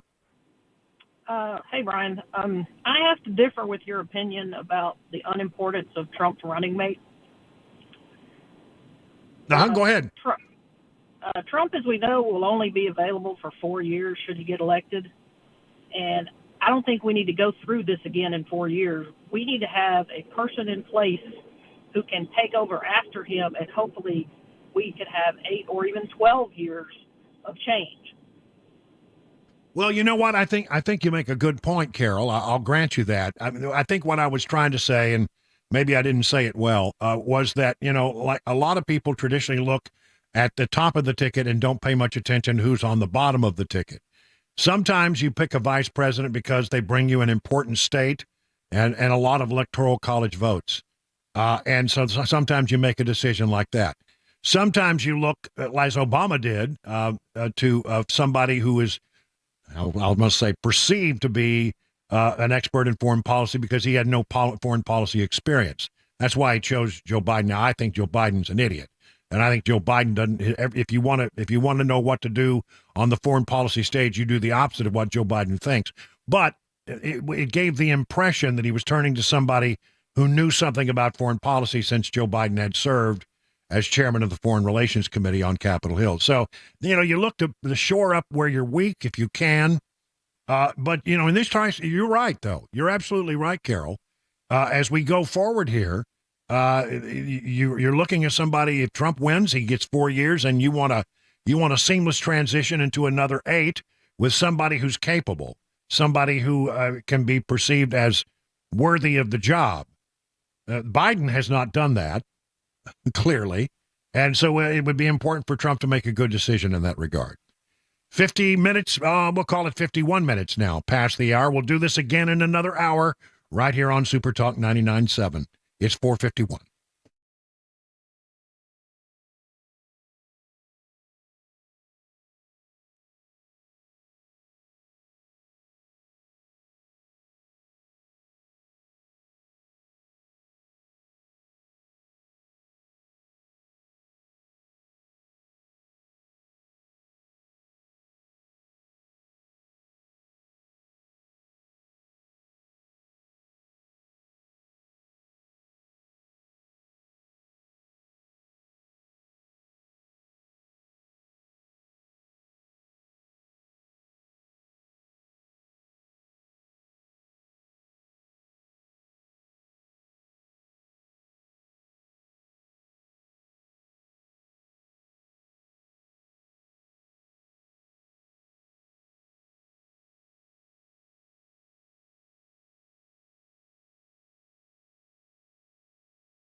The U.S. response to those deadly Middle East drone attacks that left 3 U.S. service members dead is now underway.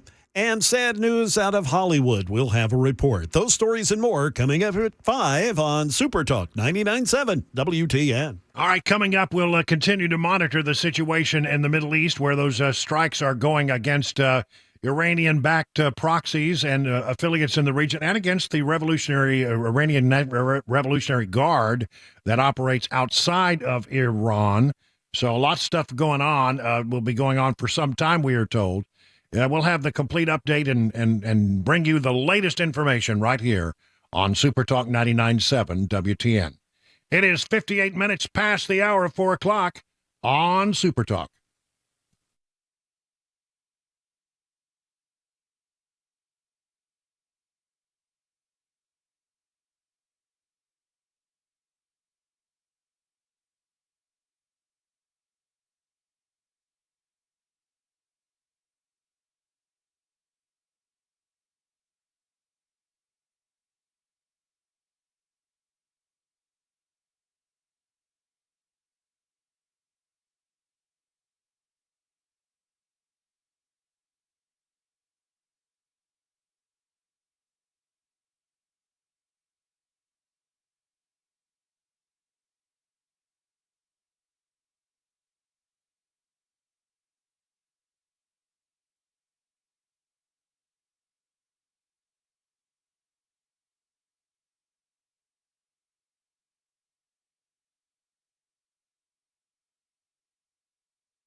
Good evening. It's 5 p.m., and I'm Jay Harper with your top stories. We've got 65 degrees under a clear sky in Nashville. Traffic and weather are on the way. The beginning of the U.S. response to the drone attacks in Jordan last Sunday have started. We've got ABC News White House correspondent Karen Travers with more. The U.S. has started retaliatory strikes aimed at militia groups the administration believes are responsible for recent attacks in the Middle East, including the drone attack in Jordan that killed 3 U.S. service members. This is the beginning of what is expected to be a multi-day, multi-country, multi-targeted response. National Security spokesman John Kirby telling reporters on Air Force One on Thursday, "The first thing you see will not be the last thing you see." Reports are the U.S. airstrikes have employed over 125 munitions in the region. A proposed law that would cut the time a law enforcement agency here in Tennessee has to turn over sexual assault kits to the Tennessee Bureau of Investigation, that would cut the time in half. The bill would decrease the time an agency has to turn over the sexual assault evidence collection kit from 30 days to 15 days after taking possession of the rape kit with the victim's name on it. The kit will then be turned over to the TBI or a similarly qualified lab for either serology or DNA testing. The TBI told the governor back in November that rape kit processing times went down from 42 weeks to 18 weeks and that the agency is well on its way to getting that number down to 12 weeks or less. And you know him as Apollo Creed. Carl Weathers, one of the stars of everything from those Rocky movies to The Mandalorian, he has passed away. Here's ABC's Jason Nathanson. In his 20s, Carl Weathers was a man torn between two loves, football and acting. He played 2 seasons for the Oakland Raiders as a linebacker, but when that didn't work out, he pivoted to TV and film, booking small roles here and there until 1976's Rocky. Nobody goes the distance with me. Get up out of that chair, chump, and let's finish this fight right now. Weathers played Apollo Creed in 4 Rocky films and had memorable roles in Predator, the comedy Happy Gilmore, and most recently an Emmy nomination for the Star Wars series The Mandalorian. Try me. Weathers died in his sleep Thursday. He was 76. That is the latest news. Traffic and weather, they are next. I'm Jay Harper, WTN News.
Six minutes now past the hour of 5 o'clock on this Friday. We're halfway through the drive, 2 hours down, 2 hours to go.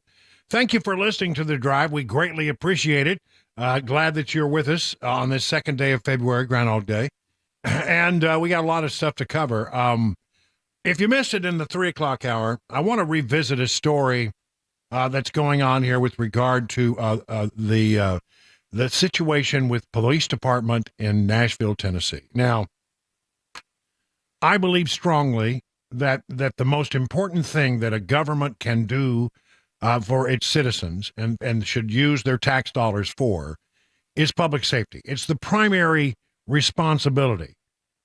You have to know that when you need an ambulance, one is going to come. You have to know that if something catches on fire, the fire department's going to show up. And you need to know that when that thin blue line is needed, you need a police officer, that there's one going to be coming. But sadly, in Nashville, Tennessee, that's not happening.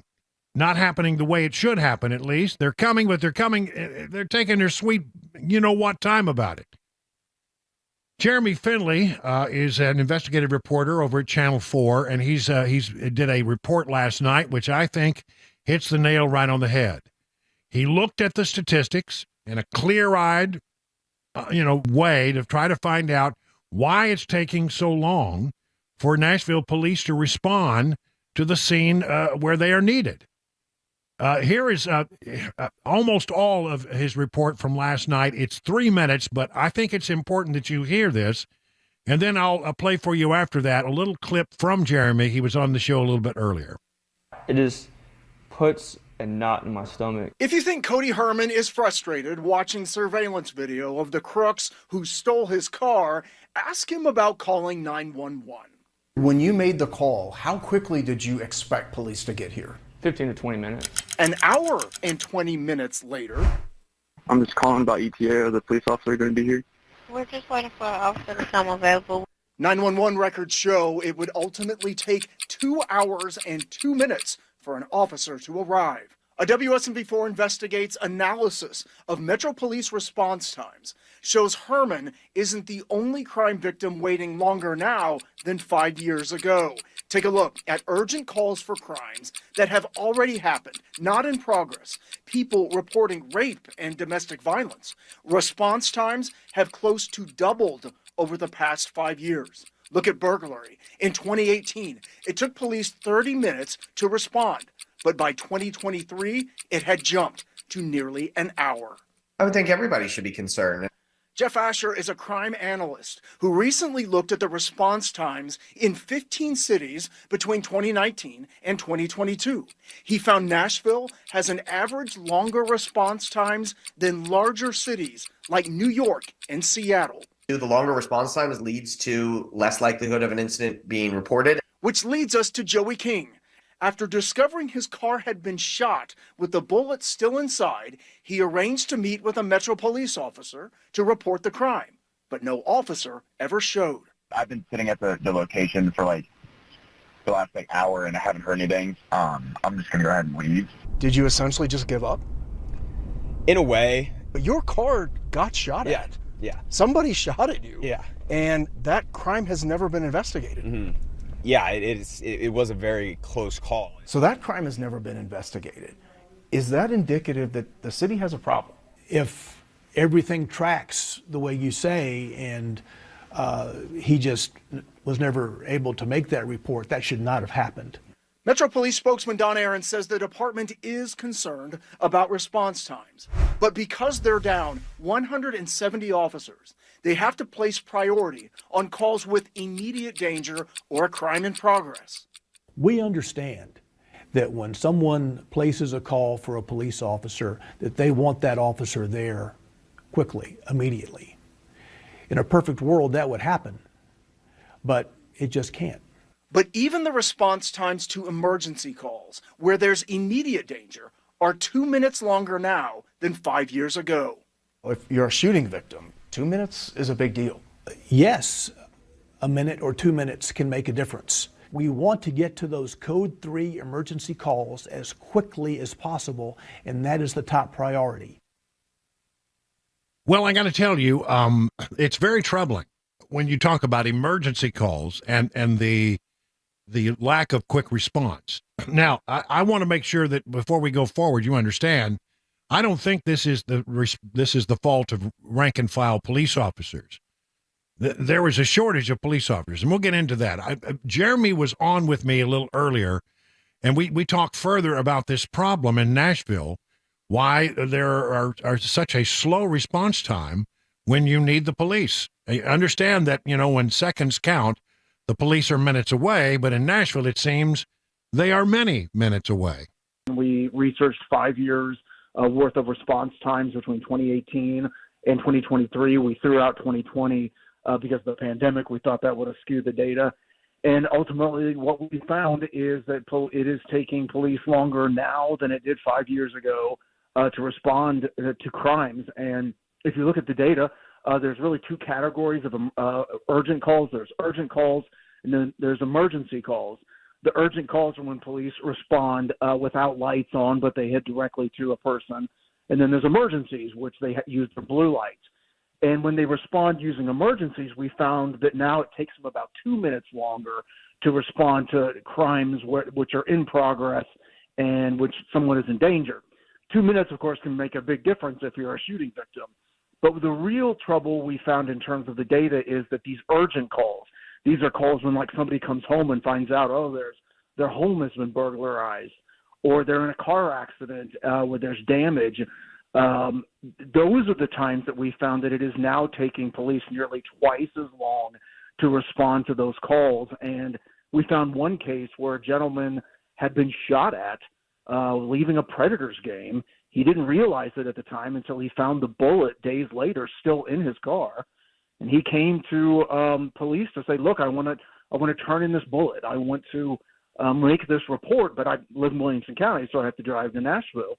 2 times he came, made appointments to try and meet with police, and each time officers were so busy they couldn't even take the report, and as a result, the crime was never investigated. The guy just gave up. We hear that all the time, the shortage of police officers. Well, now we're starting to feel the impact of this. That's what Don Aaron said, who is, of course, the spokesman for the police department, ultimately saying, look, we don't like this either, but the reality is we're down 170 officers.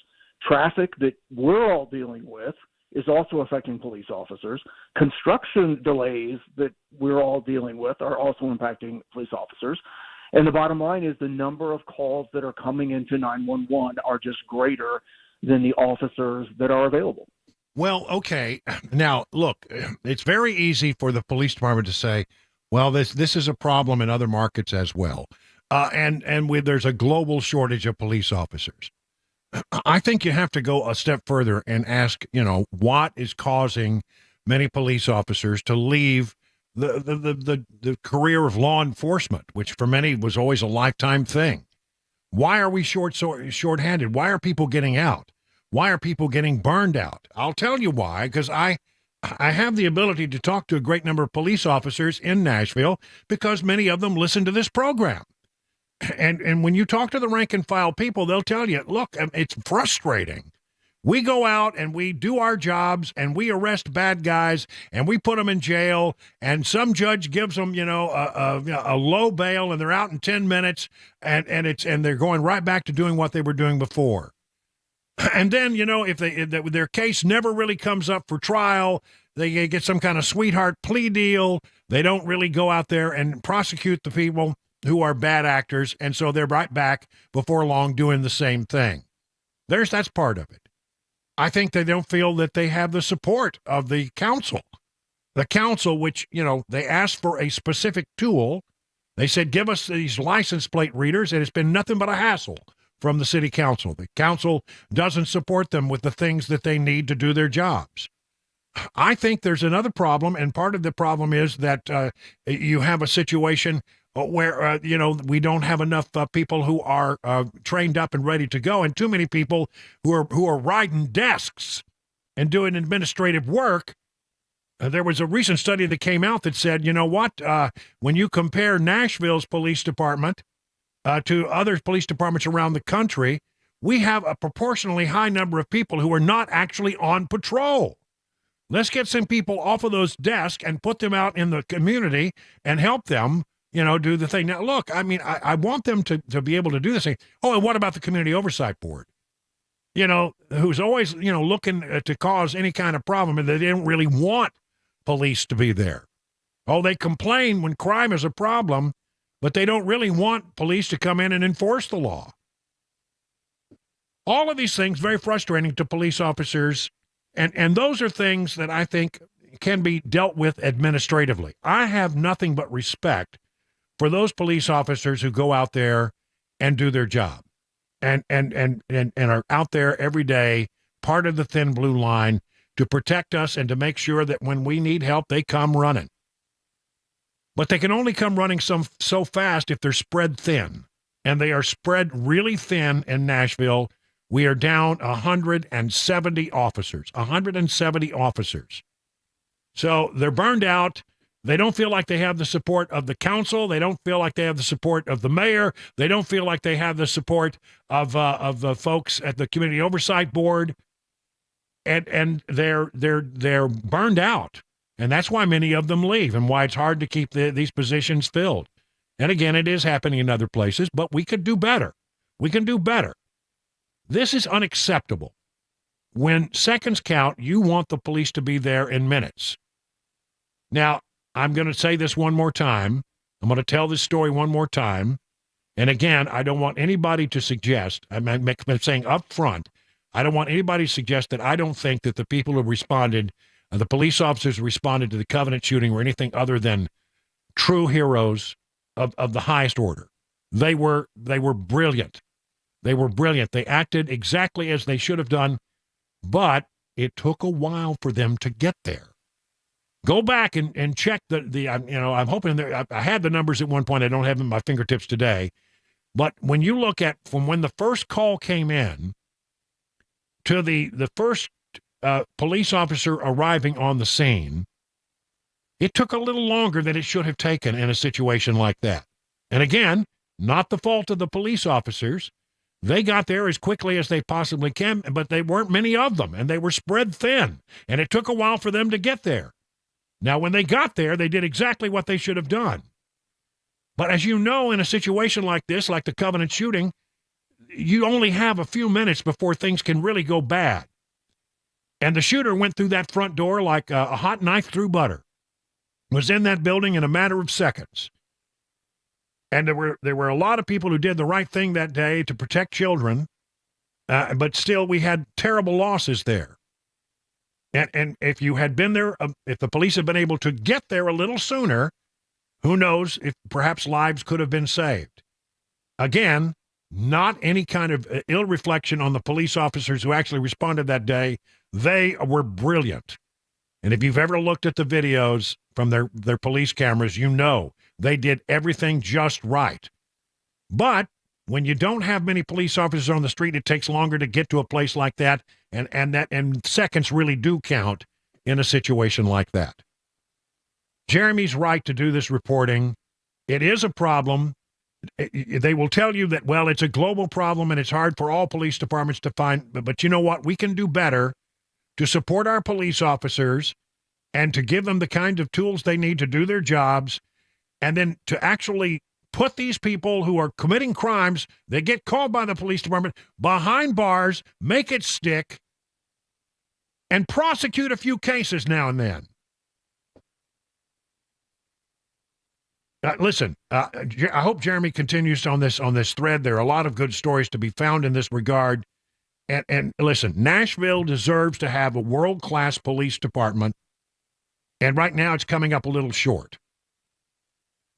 I think a lot of this is administrative, and I think they need to get serious about filling the slots and supporting the police officers on the street so that we can have all be a little safer when that moment comes where you need the thin blue line to come and help you out. 21 past the hour now of 5 o'clock.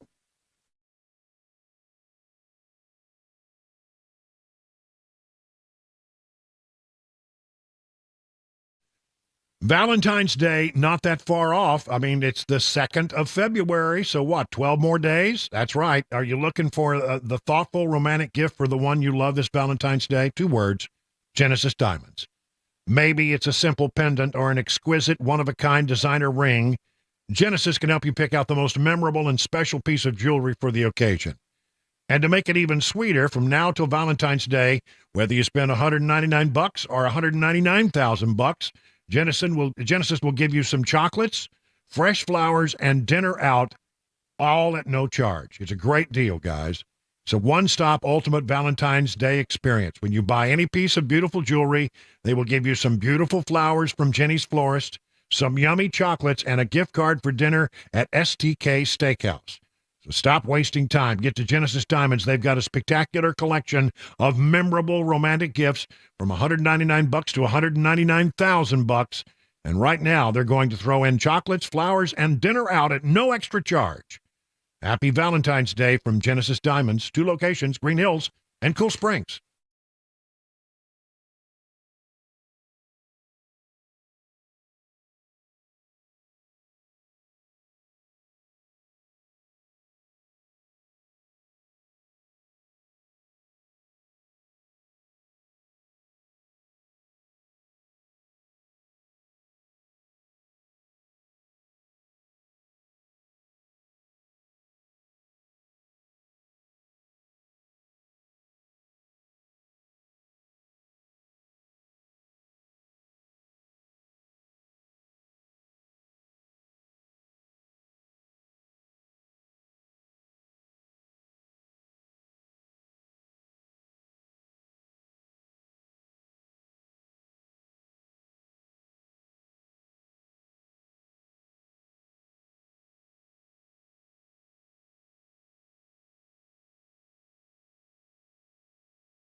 U.S. forces have begun those retaliatory airstrikes in the Middle East, but there are concerns that the strikes could have other ramifications.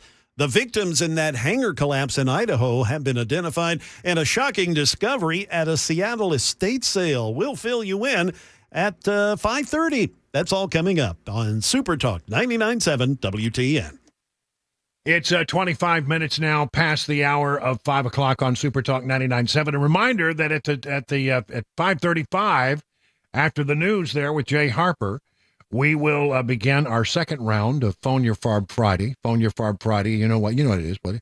It's where you get to sound off on just about anything. And we want you to be clear, concise, coherent, comedic if you think you've got that bone in your body. Some people don't have a funny bone. Some people think they have a funny bone. Yeah, I'll find out if you get a funny bone or not. I'll just whack you right there on that. Oh, yeah. Well, then that hurt, man. That hurts when that happens. I haven't hit my funny bone in a long time. Now it probably will happen. Yep. All right.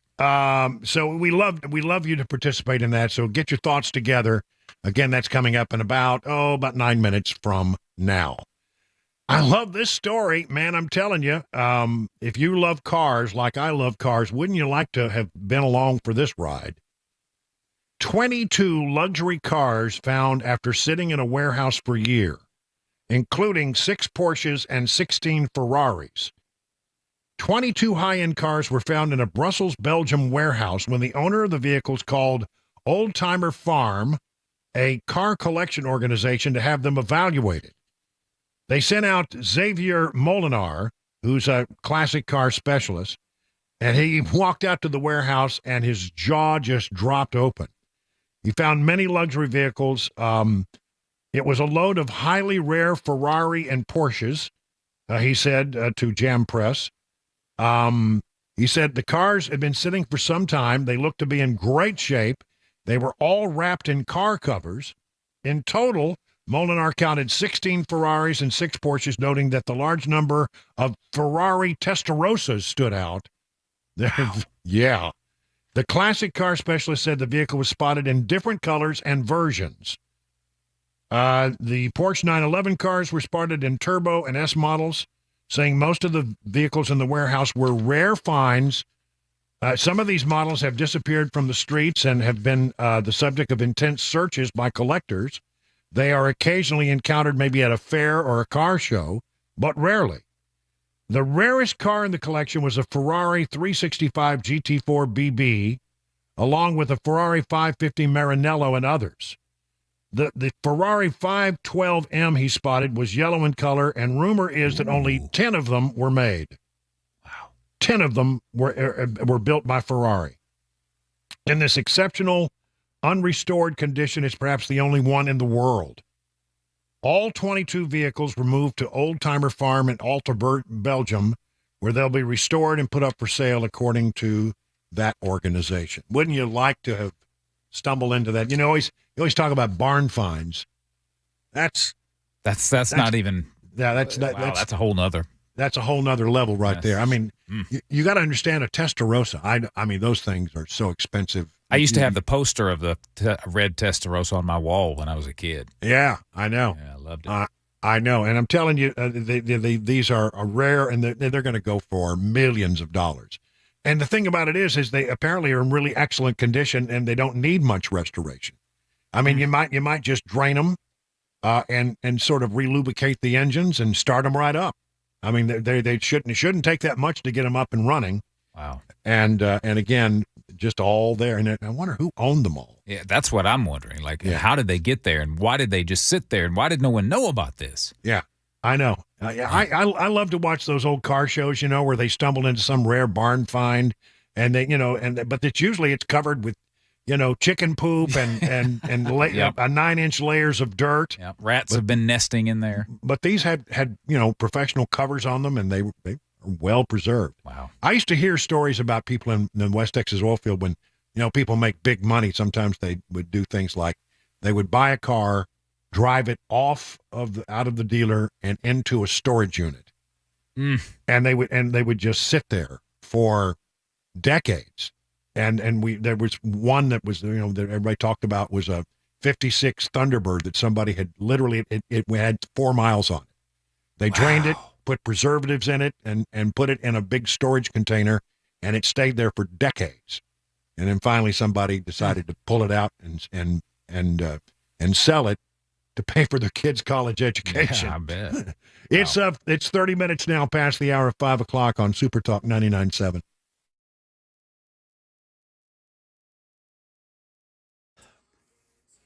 Things that's ever happened to me.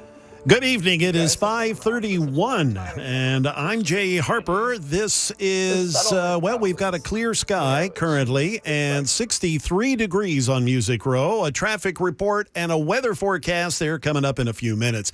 U.S. forces have begun the retaliatory campaign against Iran-backed militant groups that are holed up in the Middle East. Strikes are taking place in Iraq and Syria earlier today, and they continue.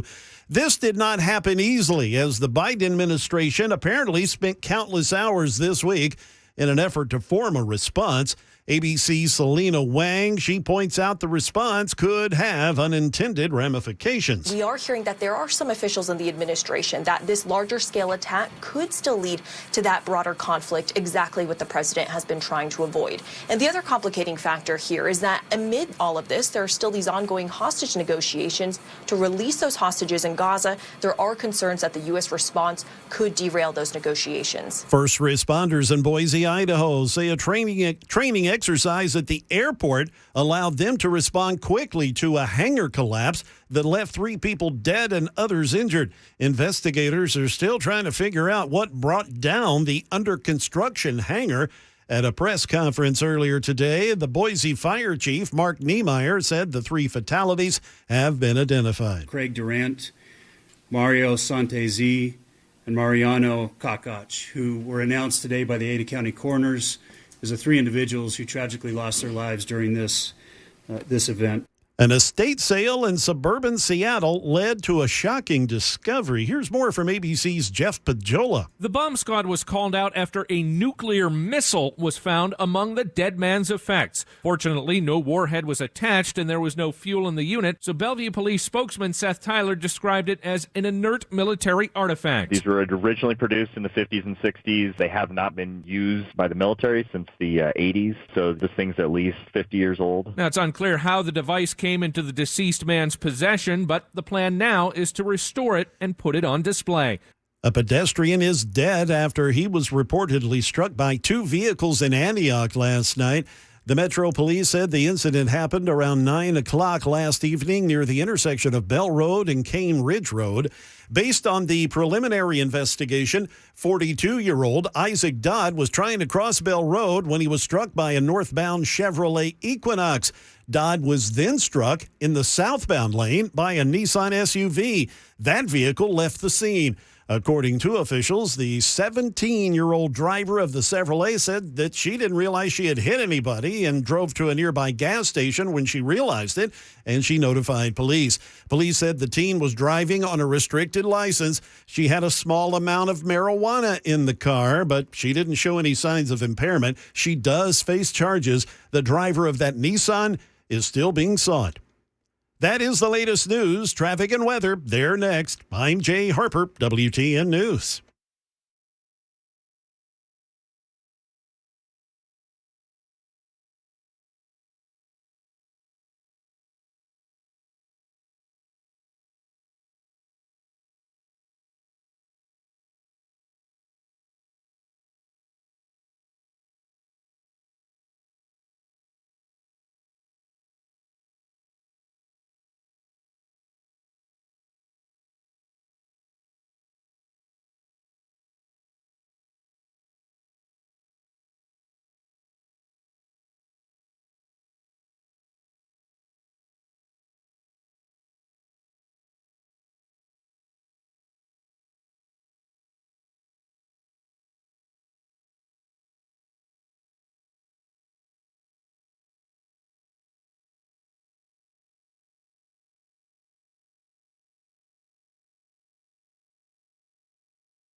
You know, Grace Point Healthcare delivers medicine affordably with menu-style transparent pricing so you know how much it will cost before you actually get the care delivered. Smart Care plans start at $69 a month. You get unlimited office visits, free basic labs for the entire year, and because they treat the entire family, even newborns, they offer family plans as well. Now, if you were to marry that Smart Care plan with a high-deductible insurance plan, this could save you and your family a lot of money. Just crunch the numbers. I think you'll find that's true. At Grace Point, they take their time with each patient. They see you the same or next day. There are no long wait times or crowded wait rooms. They treat naturally whenever possible, and it is a military vet-owned practice. Just some of the reasons why it's been voted the best primary care provider by Toast of Music City year after year after year. Grace Point Healthcare is on Main Street in Franklin, 599-6868 to schedule a visit.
"39 minutes past the hour of 5 o'clock on Super Talk 99.7. I'm Brian Wilson, and you're listening to The Drive. This Friday, February 2nd. We're cranking along here. A lot of things going on. We're watching what's happening in the Middle East. We'll get you more on that in just a few moments. Right now, a little thing we like to call Phone Your Farb Friday.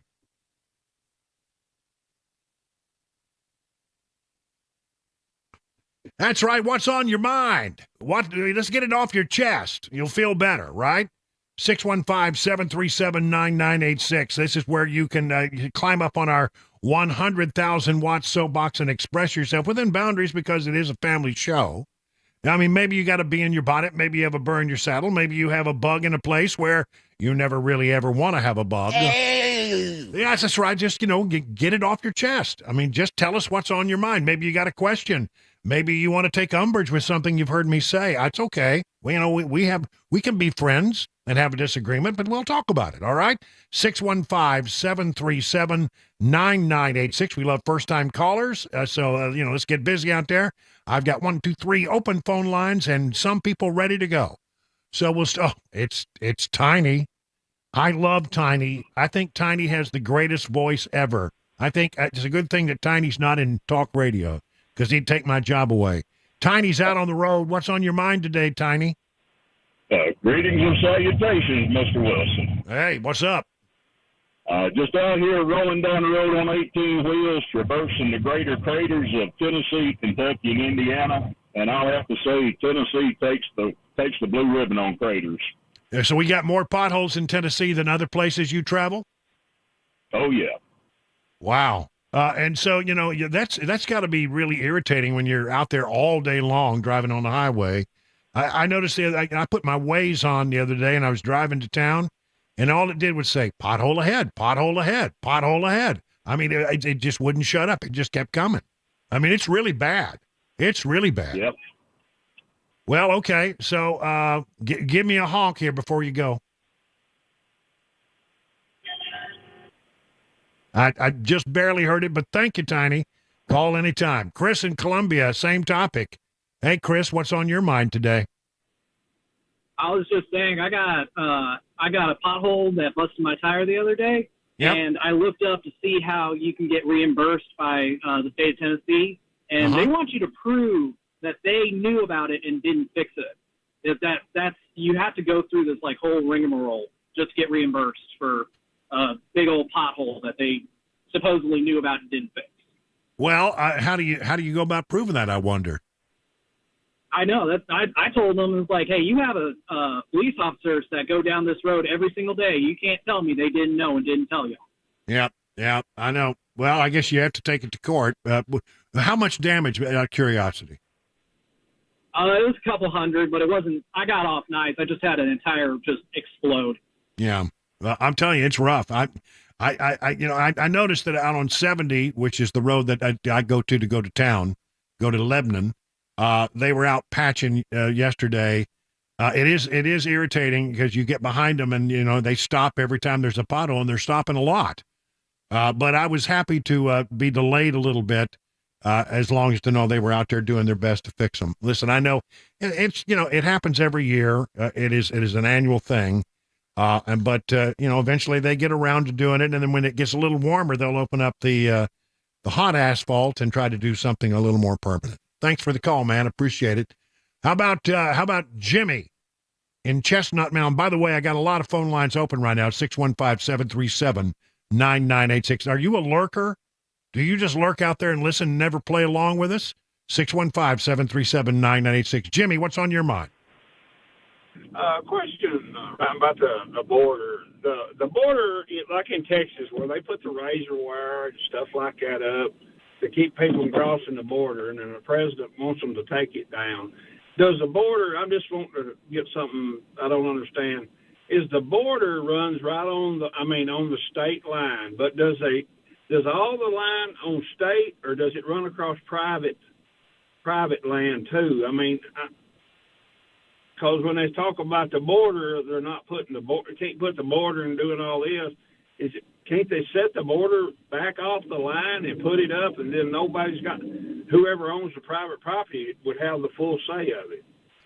I'm not sure how that works exactly if there's a setback that's owned by the federal government, but I know this. It's the responsibility of the federal government to protect and secure the border, and they're not doing it right now. In Eagle Pass, where they're having this conflict, it's a park that is owned by the city that the state has taken over and said, we're tired of people coming across here because apparently it's a big crossing point. So they put up a lot of barbed wire, and they said, and then the Supreme Court said that the federales, our federales, could go in there and cut up that wire. And I don't know that they're doing it, but they've been told they can. And there's a real standoff here. And quite frankly, I don't know how it's going to get resolved, because the state of Texas is not backing down. And 25 Republican governors have said that they're going to do everything they can to support the state of Texas, including our own governor, Bill Lee. Good for you there, Bill. I appreciate that. That's good stuff. I'm glad you are supporting the state of Texas.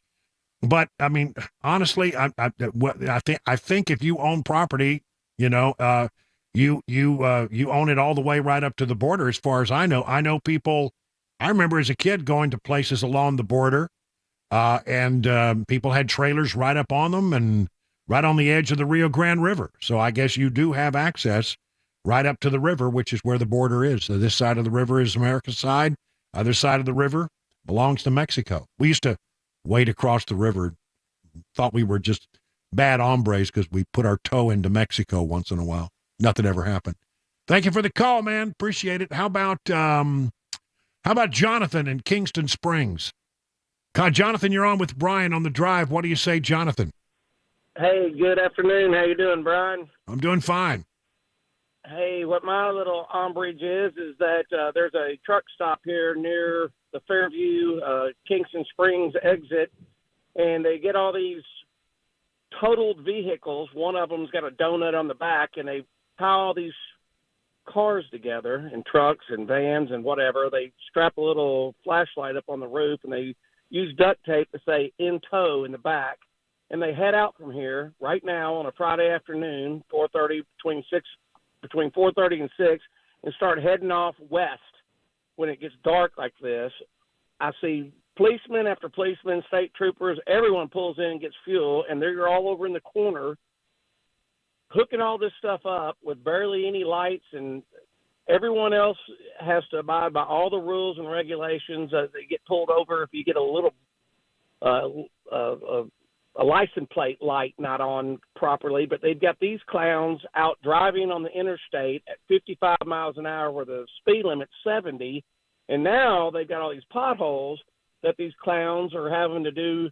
It looks like they're just going left and right, dodging them with these little cars on carriages. I guess you've seen them and you've probably heard this whole problem. But I've seen the same men come in on buses and get off, stretch, go in, get a cup of coffee, and get right back in. They've got them lined up, ready to go, and they're heading back out west. Well, I don't know that I've ever seen those guys, but it sounds like something maybe that the Popo should be looking at. All right. Well, listen, man, thank you for the call. I appreciate it. Maybe somebody who heard this will check it out. Judy in Murfreesboro, you're up next on the drive. What do you say, Judy? Brian, a humorous pothole suggestion for people. All right. I don't know how rural your road is, but rural roads, it's really hard to get those potholes patched. So one time I just called the road commission and said, I've got some extra concrete. Can I just put some concrete in that hole? And they came out and fixed it the next day. The next day, huh? Yeah. You know, yeah. Did you know that there was a story about Arnold Schwarzenegger? He had some asphalt that was damaged right in front of his place there in California. And he kept asking him to come out there and fix it and come out there and fix it. And of course, Arnold's being Arnold. He just went out there one day and I think did basically what you suggested. Just patched it himself, got it all, did whatever it took to get it fixed. And they were mad at him. Oh, they were so angry. But you know what? If you've asked and you've asked and you ask and they don't do anything, what are you supposed to do? I think he got in trouble for it. I think he actually had to pay a fine for having fixed the road in front of his house. Got time for a couple more. Let's go to Chris in Clarksville. Chris, you're on with Brian on the drive. How you doing, partner? I'm doing good. All right, so yeah, I thought I'd elaborate a little bit on the border, and the gentleman had a question about where's the border at. Yeah. So anywhere down the river, it runs right down the middle of the river. Right. So we own half the water and half the land. So that's how that deals is. Yeah. As for private land, private land, if the city or the state or county owns that land, it's still considered private land. So the federal government can't touch any of it. They can't go in there. Period. Right. Well, unless the owner allows it. Yeah. And unless I think they allow it. And I think sometimes they do allow it. From what I know of that region. So that brings up the big elephant in the room, which is anytime our government wants to bring military personnel into a state, they have to get authorization and permission from the governor. So if anything gets stupid, they can't just bum rush and go across the Texas state line. They got to get permission first. Well, Abbott won't give them that. That's for sure. All right, man. Thank you for the call. I appreciate it. We'll call it there at 5:50 on Super Talk 99.7 WTN.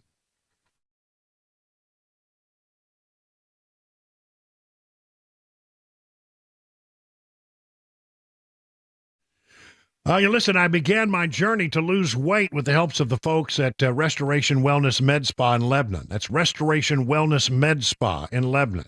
Yeah, no, it's true. I told you I lost a lot of weight last year, but guess what? As I worked through some health issues and started to feel better, my appetite increased and, well, the weight, you know what it did. It came back. Well, it's starting to come back, and I don't want it to get out of control, so I'm working on it. Now, I've never taken on a weight loss client before.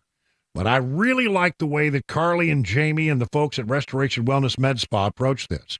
It's not a one-size-fits-all approach. They took the time to really look at my history, to learn about my lifestyle and then customize a plan that best fits my needs. That's right, it's a customized treatment plan. And I'll be sharing how it's going in the days ahead. So why don't you do what I did, set up an appointment to develop your customized treatment plan at Restoration Wellness Med Spa. Be a part of the more than 1,000 patients who have already seen life-changing results. Now, whether your goal is to lose stubborn body fat or improve your overall health, Restoration Wellness has a solution for you. Take advantage of the newest technology in weight loss management. Call this number, 615-470-8124, or just really look up at all the things they can do for you. Go to their website, restorationwellnessmedspa.com. That's restorationwellnessmedspa.com.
Good evening. It is 6 p.m. and I'm Jay Harper with your top stories. We topped out today at 70 degrees, but currently it is clear and 60 in Nashville. Traffic and a complete weather forecast are next.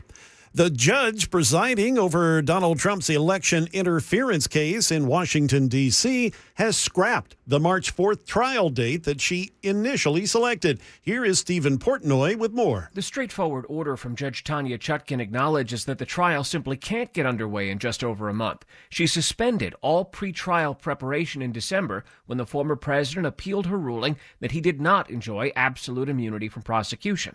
That matter is now before the D.C. Circuit Court of Appeals, and the losing side there could appeal that decision ultimately to the U.S. Supreme Court.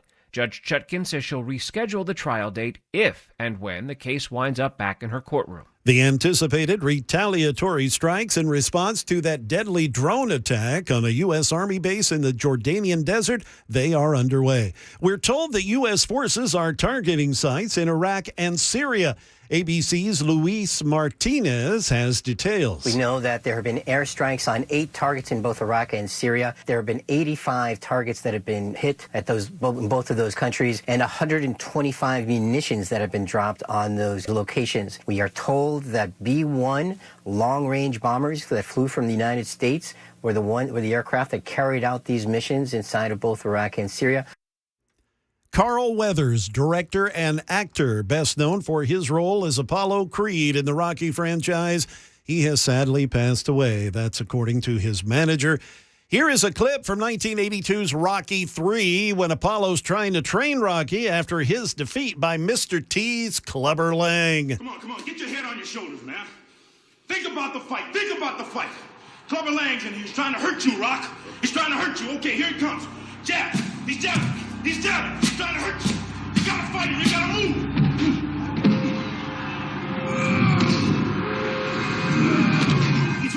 He's hooking. Damn, Rod, come on. What's the matter with you? Tomorrow.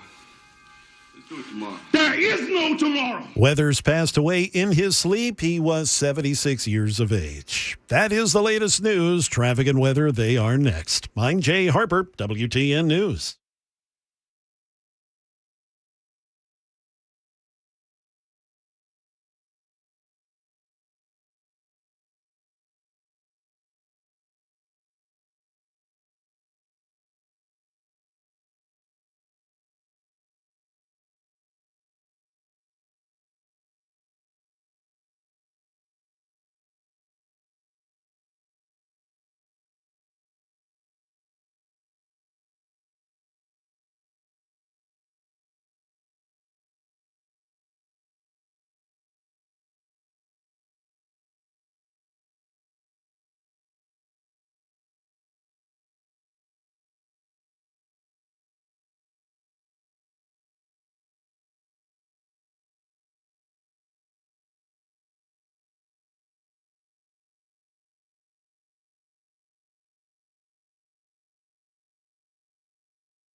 Well, good evening, everyone. It is 7 minutes past the hour of 6 o'clock on Super Talk 99.7. I'm Brian Wilson, and you're listening to The Drive.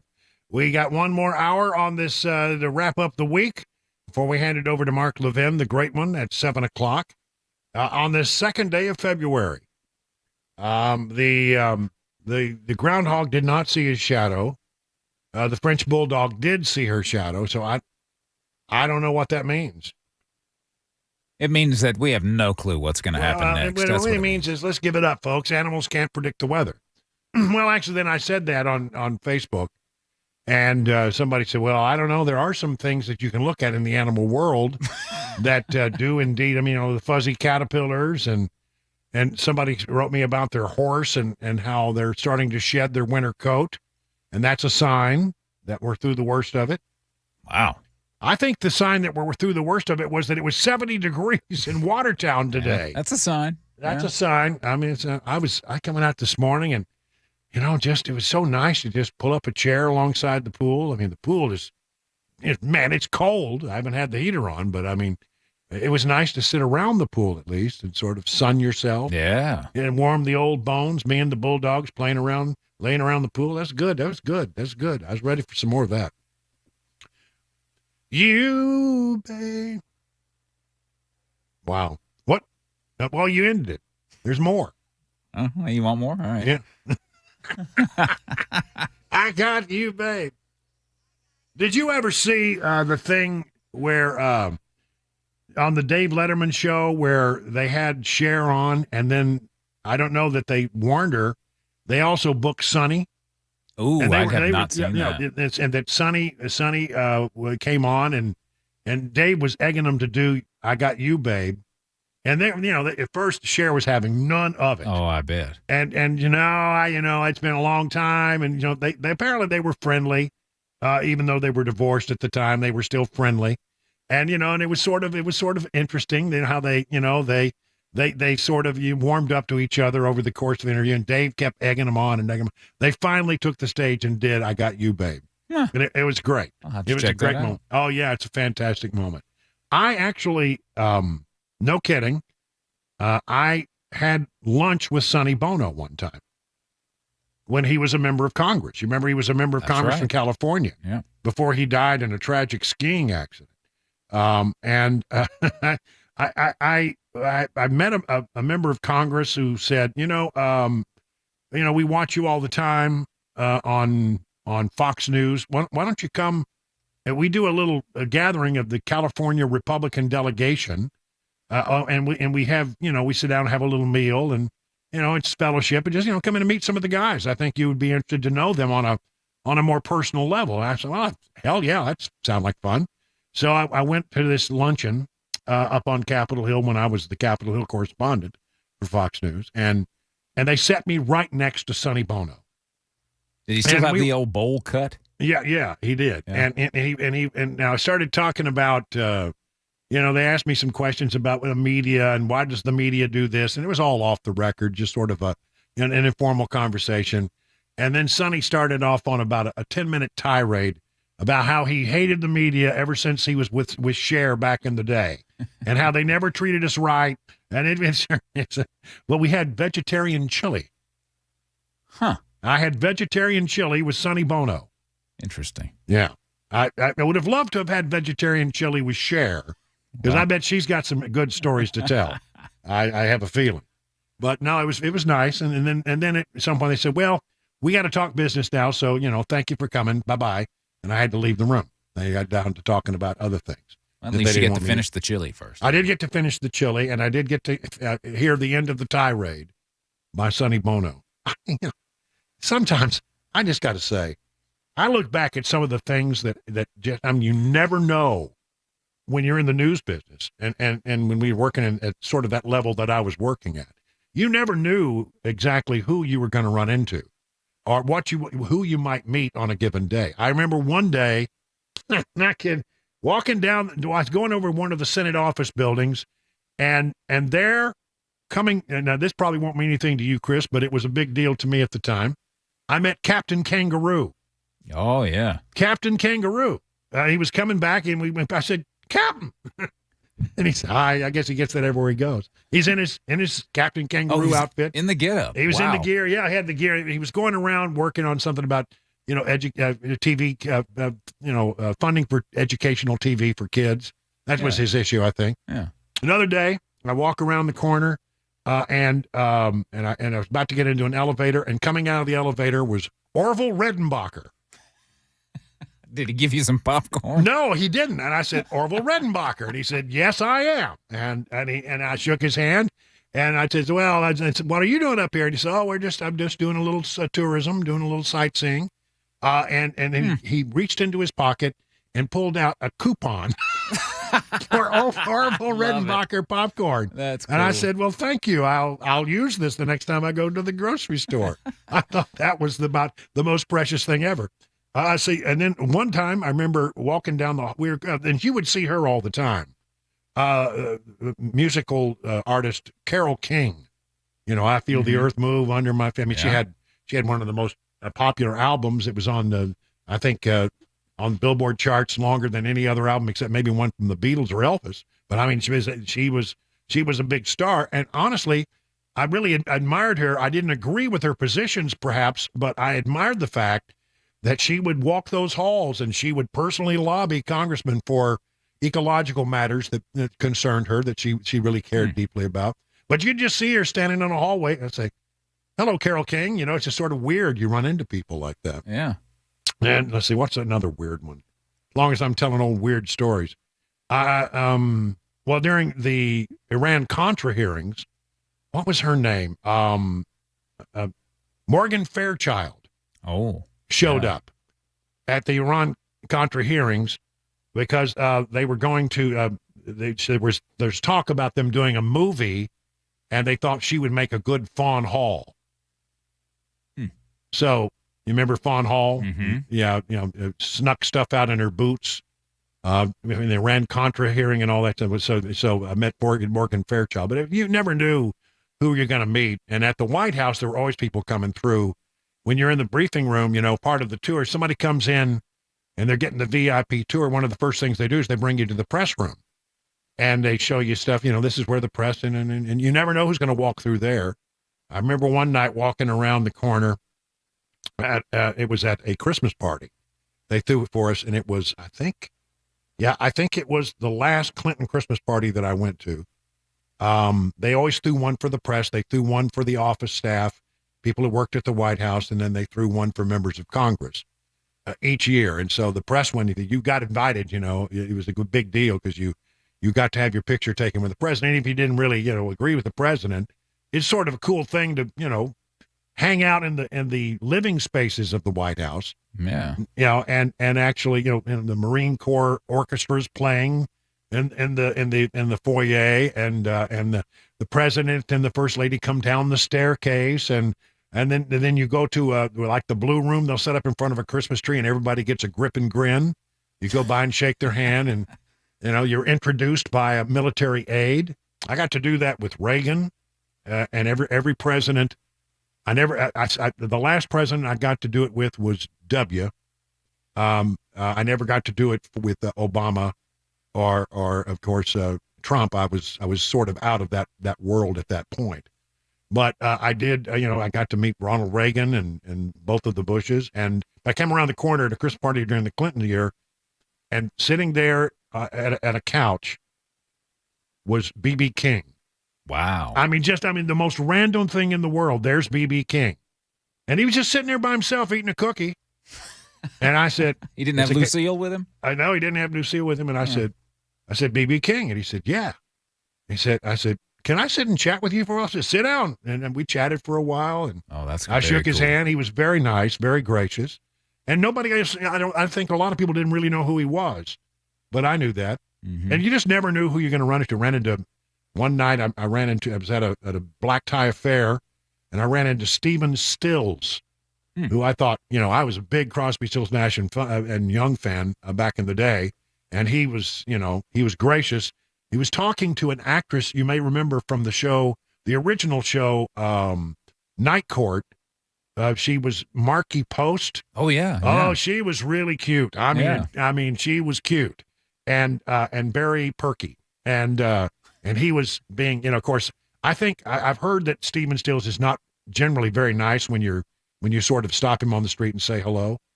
But I thought, well, I'm never going to get a chance. So I didn't know this at the time. So he was very polite because he was in front of her. Mm-hmm. And so I got to say hello to Marky Post, and I got to say hello to Stephen Stills. It just, you never knew the random kind of things that you were going to get into.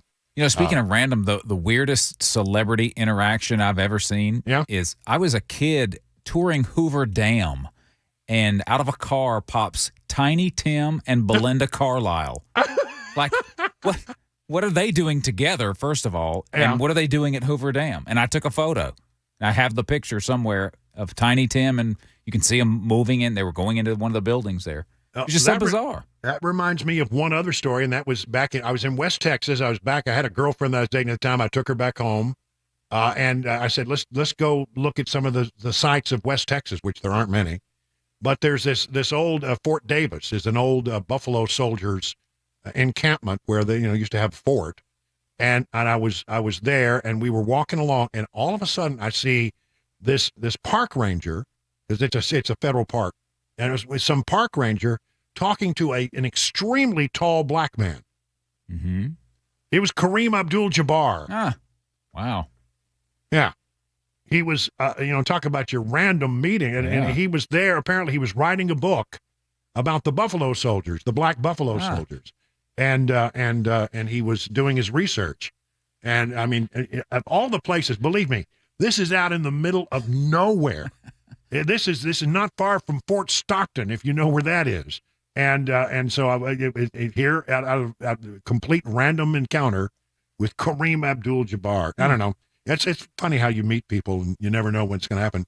But that was the great thing about being in Washington. You never ever knew what kind of experience you might have, who you're going to meet on a given day. And I remember just one time going with Clinton to a fundraiser in New York, and those were the worst trips ever because you never got to see them. They were private affairs. There was nothing you could cover, but you had to go along.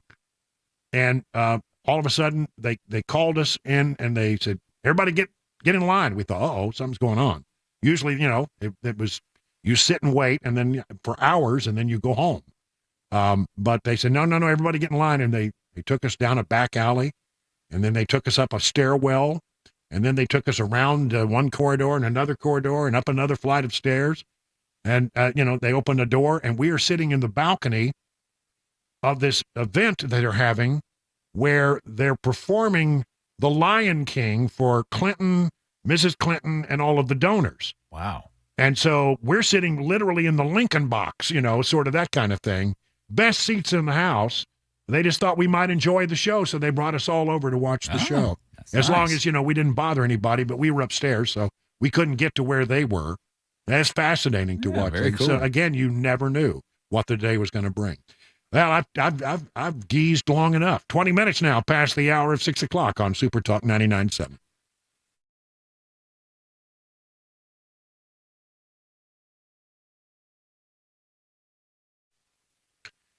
There are a lot of diagnoses out there, and, you can get a pill for almost anything, but not all diagnoses turn out to be accurate, and not all pills are actually good for you.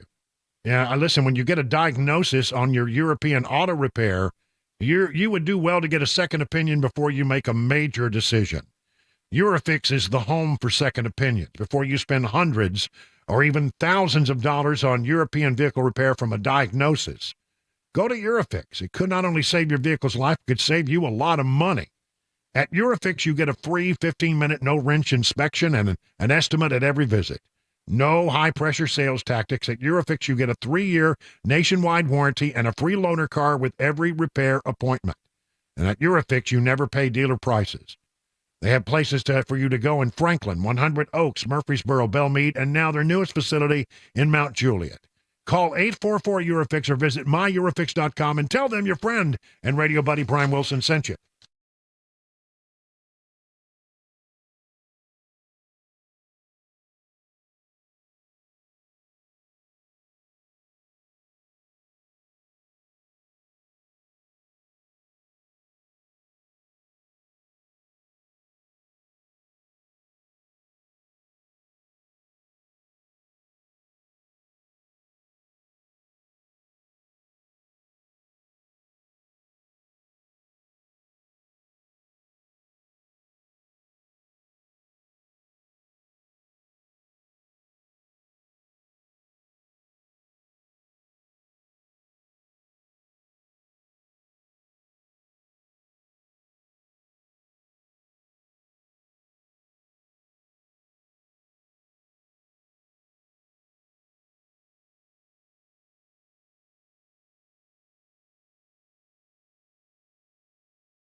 U.S. forces have begun the retaliatory campaign against Iran-backed militant groups in the Middle East. We'll have the latest. We'll also have today's closing money news. That's coming up at 6:30 on Super Talk 99.7 WTN. Well, we're continuing to watch events in the Middle East. If you've been with us, you know that the United States has begun its retaliatory strikes against Iranian-backed proxies and affiliates in the area. This following a strike against U.S. forces that killed 3 people. We had at Delaware today the what they call the dignified transfer of fallen troops killed in a Jordan drone attack from FoxNews.com. President Biden, First Lady Jill Biden on Friday took part of the dignified transfer of the remains of 3 troops killed in the Iran-backed militia attack in Jordan last week. Biden joined grieving families of the 3 American service members who died in the drone strike at a base known as Tower 22 near the demilitarized zone on the border between Jordan and Syria. The Iraqi border at that point is only 6 miles away. Defense Secretary Lloyd Austin, General C.Q. Brown, chairman of the Joint Chiefs of Staff, joined the Bidens for the transfer at Dover Base in Delaware, and the Bidens met privately with the families before the dignified transfer. Remember, this was Sergeant William Jerome Rivers, age 46, Specialist Kennedy Landon Sanders, 24, who was posthumously given the rank of sergeant, and Specialist Breonna Alexandria Moffett, 23, also given a posthumous promotion to sergeant. They were all from Georgia, and the soldiers were assigned to the 718th Engineer Company, the 926th Engineer Battalion, and the 926th Engineer Brigade out of Fort Moore, Georgia. So that happened, and then at 3 o'clock, just as we were going on the air for the drive today, they began the attacks against a bunch of different facilities in Syria and Iraq. Again, from Fox News, the U.S. has begun retaliatory strikes on Middle East targets from multiple platforms. A U.S. defense official told Fox News the strikes are in response to the deaths of 3 U.S. service members last Sunday on a U.S. base in Jordan. The initial strikes by manned and unmanned aircraft hit command and control headquarters. A statement from U.S. CENTCOM, which is based in Florida, said that forces conducted strikes on more than 85 targets in Iraq and Syria and against Iran's Islamic Revolutionary Guard Corps, the IRGC, their Quds Force and affiliated militia groups who were not in Iran, but who work in the area where these attacks have occurred. So that happened at 4 p.m. Eastern Standard Time, 3 o'clock Middle Tennessee time. President Biden put out a statement shortly after the strikes confirmed, saying, if you harm Americans, we will respond. So that has happened.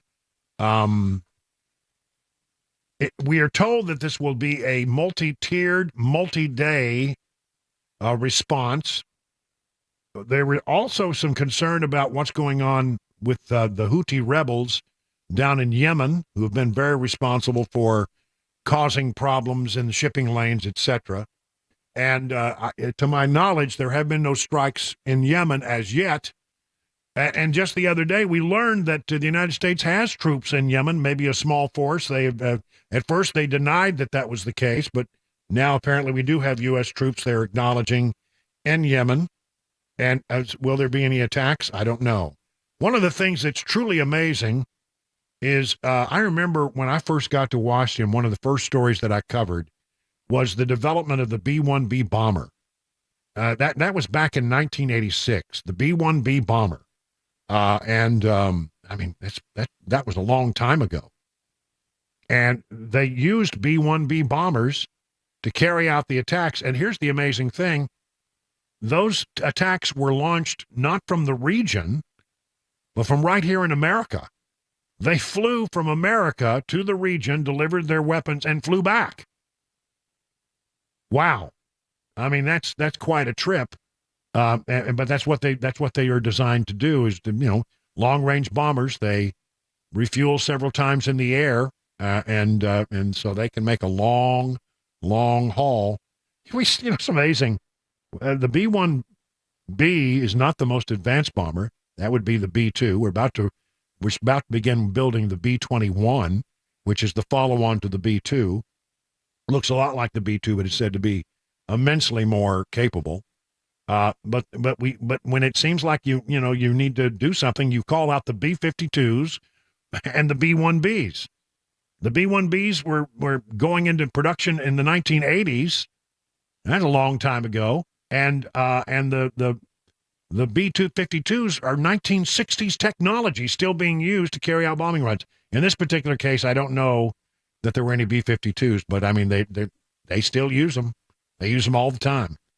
And we use these old aircraft, but we never put our new aircraft, it seems, at risk. I've never understood why. I guess there was no need for stealth technology. And if you're going to lose an aircraft, I guess lose an aircraft that's not that, it's a little long in the tooth rather than one that's still, I don't know why. It doesn't make any sense to me, but that's what they do. So that is going on now, and will go on for, now, we are told, several more days. 31 minutes now past the hour of 6 o'clock on Super Talk 99.7 WTN.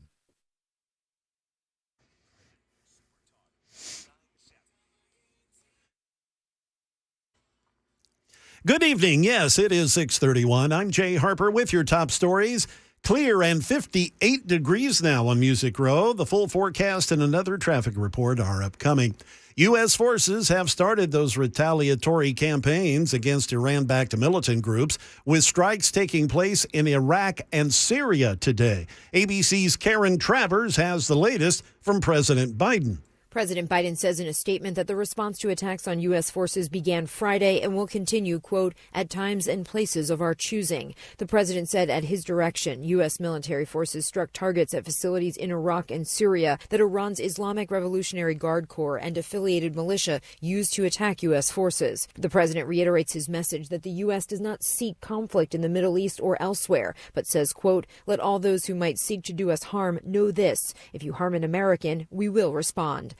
Here now is Michelle Franzen. She has our closing money news report. From ABC News, Wall Street now. A stronger than expected jobs report and gains for some big tech companies push stocks higher. The Dow adding 135 points. The Nasdaq soared 267 and the S&P gained 52 points. Friday's jobs report found 353,000 jobs were added in January, and the unemployment rate was unchanged at 3.7%.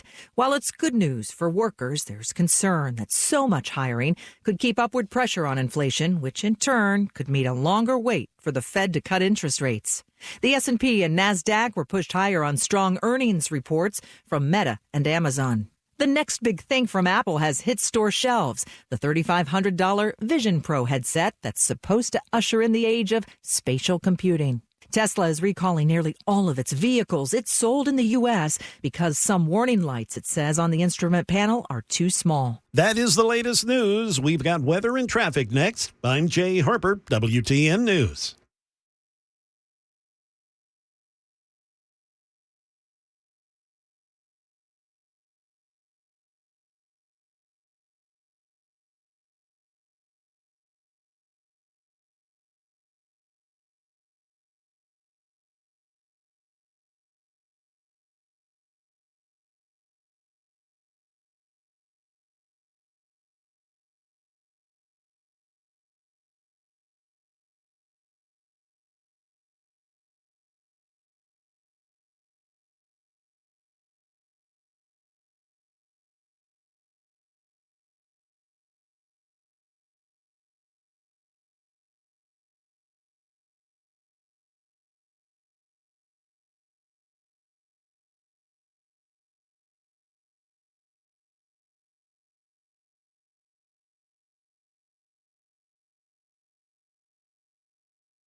Well, we're about to put the kibosh on this one. We're about to finish up this particular show, this particular week. As we move from January into February this week, let's wrap things up on this Friday. We got about 22 minutes to go before we hand it off to Mark Levin.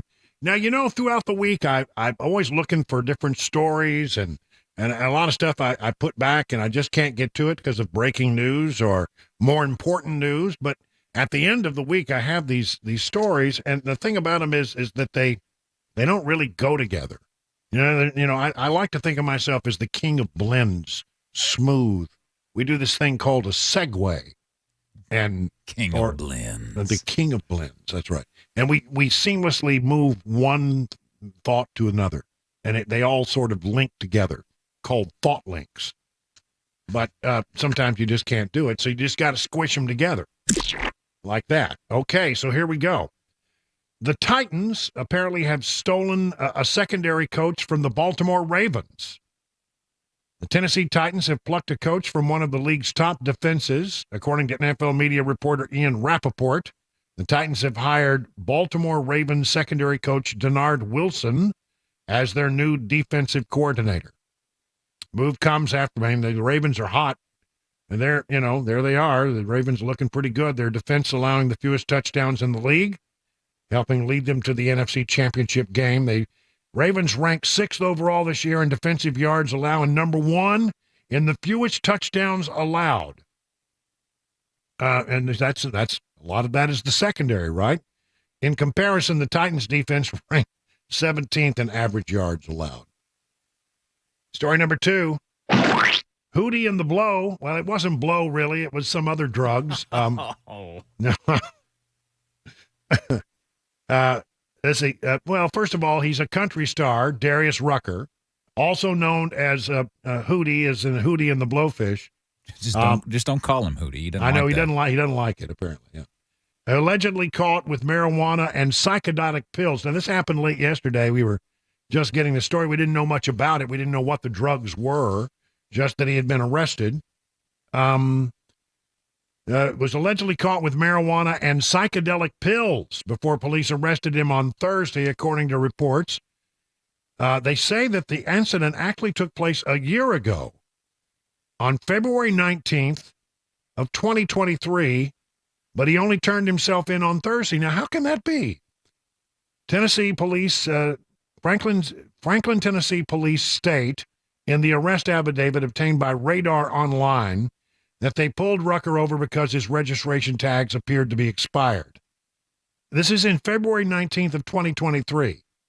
Once they reached the vehicle, police believed they smelled marijuana and asked Rucker, age 57, had he been smoking, and he said he hadn't, but he may have had the previous day.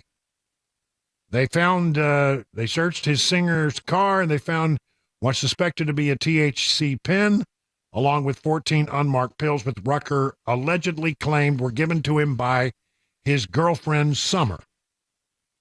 Not my drugs, man. They patted him down, and they found a blunt in his pocket. Oh, man. Authorities later say they tested the 14 pills and identified them as psilocybin, which is a controlled substance similar to magic mushrooms. Wow, in a pill. Yeah, in a pill form. Officers released him at the time because they wanted to wait for the results to come back. Documents state that the arrest warrant was issued in December, and Rucker turned himself in this week.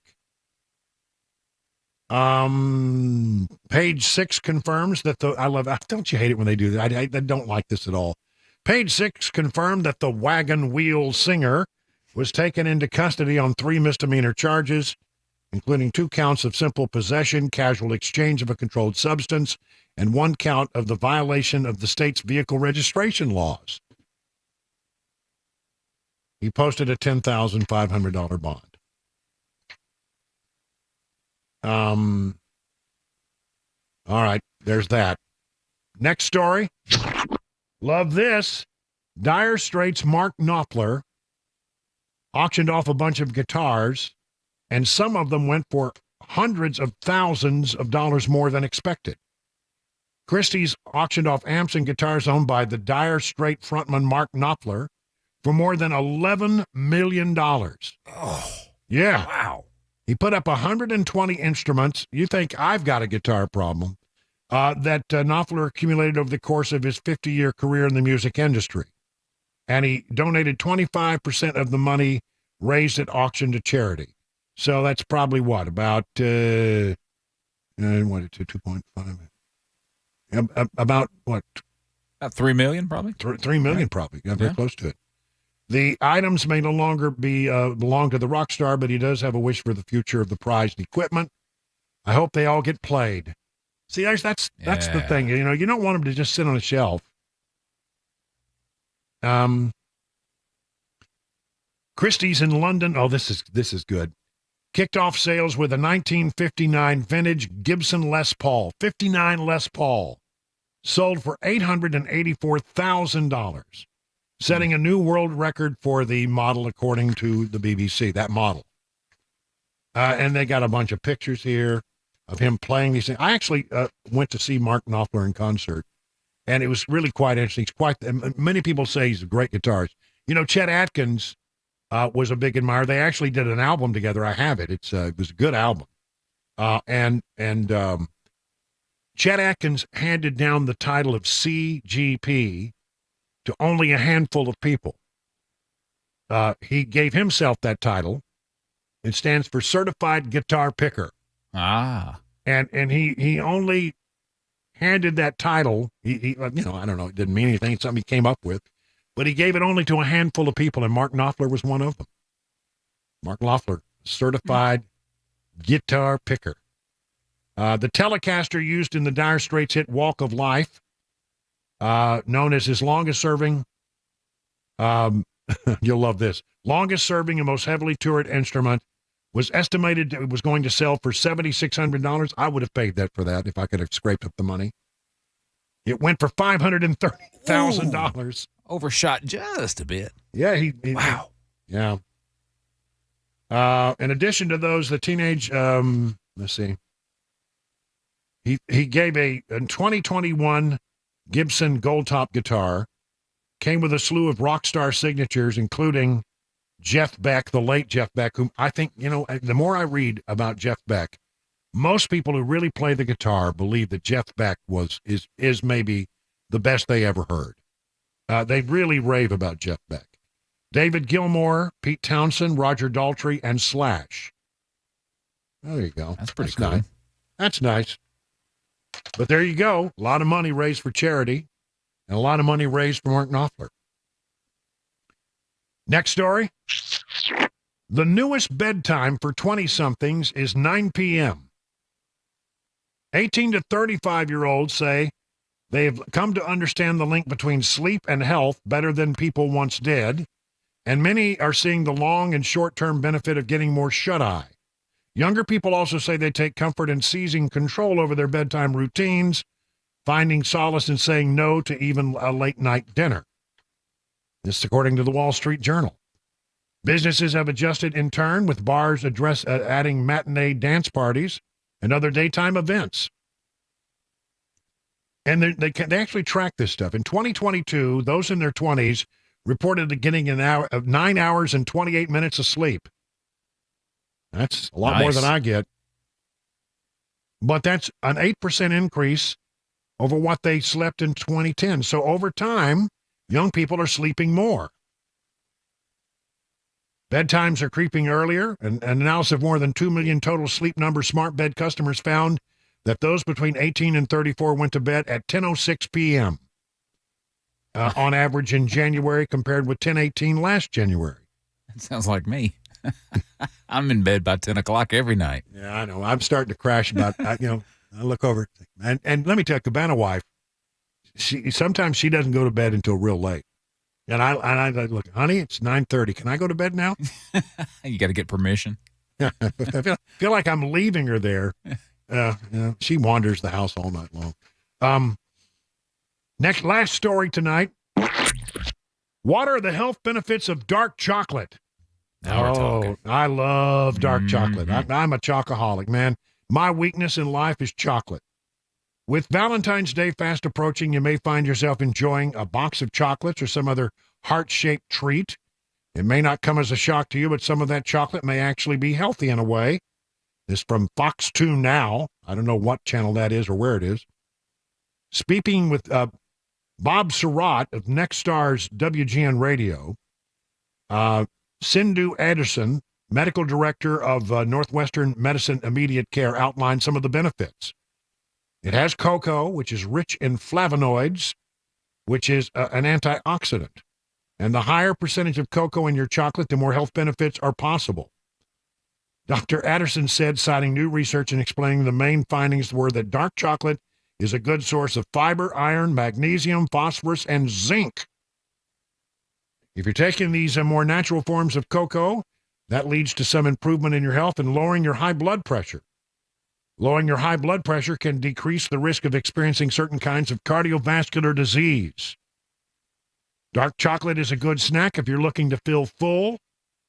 According to the Mayo Clinic Living Program, the dark chocolate falls in a group of high-protein, high-fat foods that can give you satiety, I think it's called. In other words, you feel satiated. Or the state of feeling full. Satiety. I guess that's right. I always say, I'm so satiated. Most people just say, I'm full. Yeah. Dark chocolate isn't all good, though, of course. As Anderson explained, there are fats in the chocolate that can be unhealthy. It can increase your blood sugar, a factor that should be concern those who have diabetes or diabetes. Dark chocolate typically lower in sugar than milk chocolate. Milk chocolate not as good as the dark chocolate. Here's another thing, though. They want you to want that it has a lot of caffeine in it. Dark chocolate can disrupt your deep sleep. The half-life of caffeine is 5 to 7 hours. Wow. So, I didn't know that. So if their typical bedtime's around 10 o'clock, we usually say, by noon, 1 o'clock is the ideal time to cut it out. That's the way I feel about it. I can't drink anything with caffeine after noon or I stay up all night. No chocolate either. Hey, and on that, we'll call it close. 50 minutes now past the hour.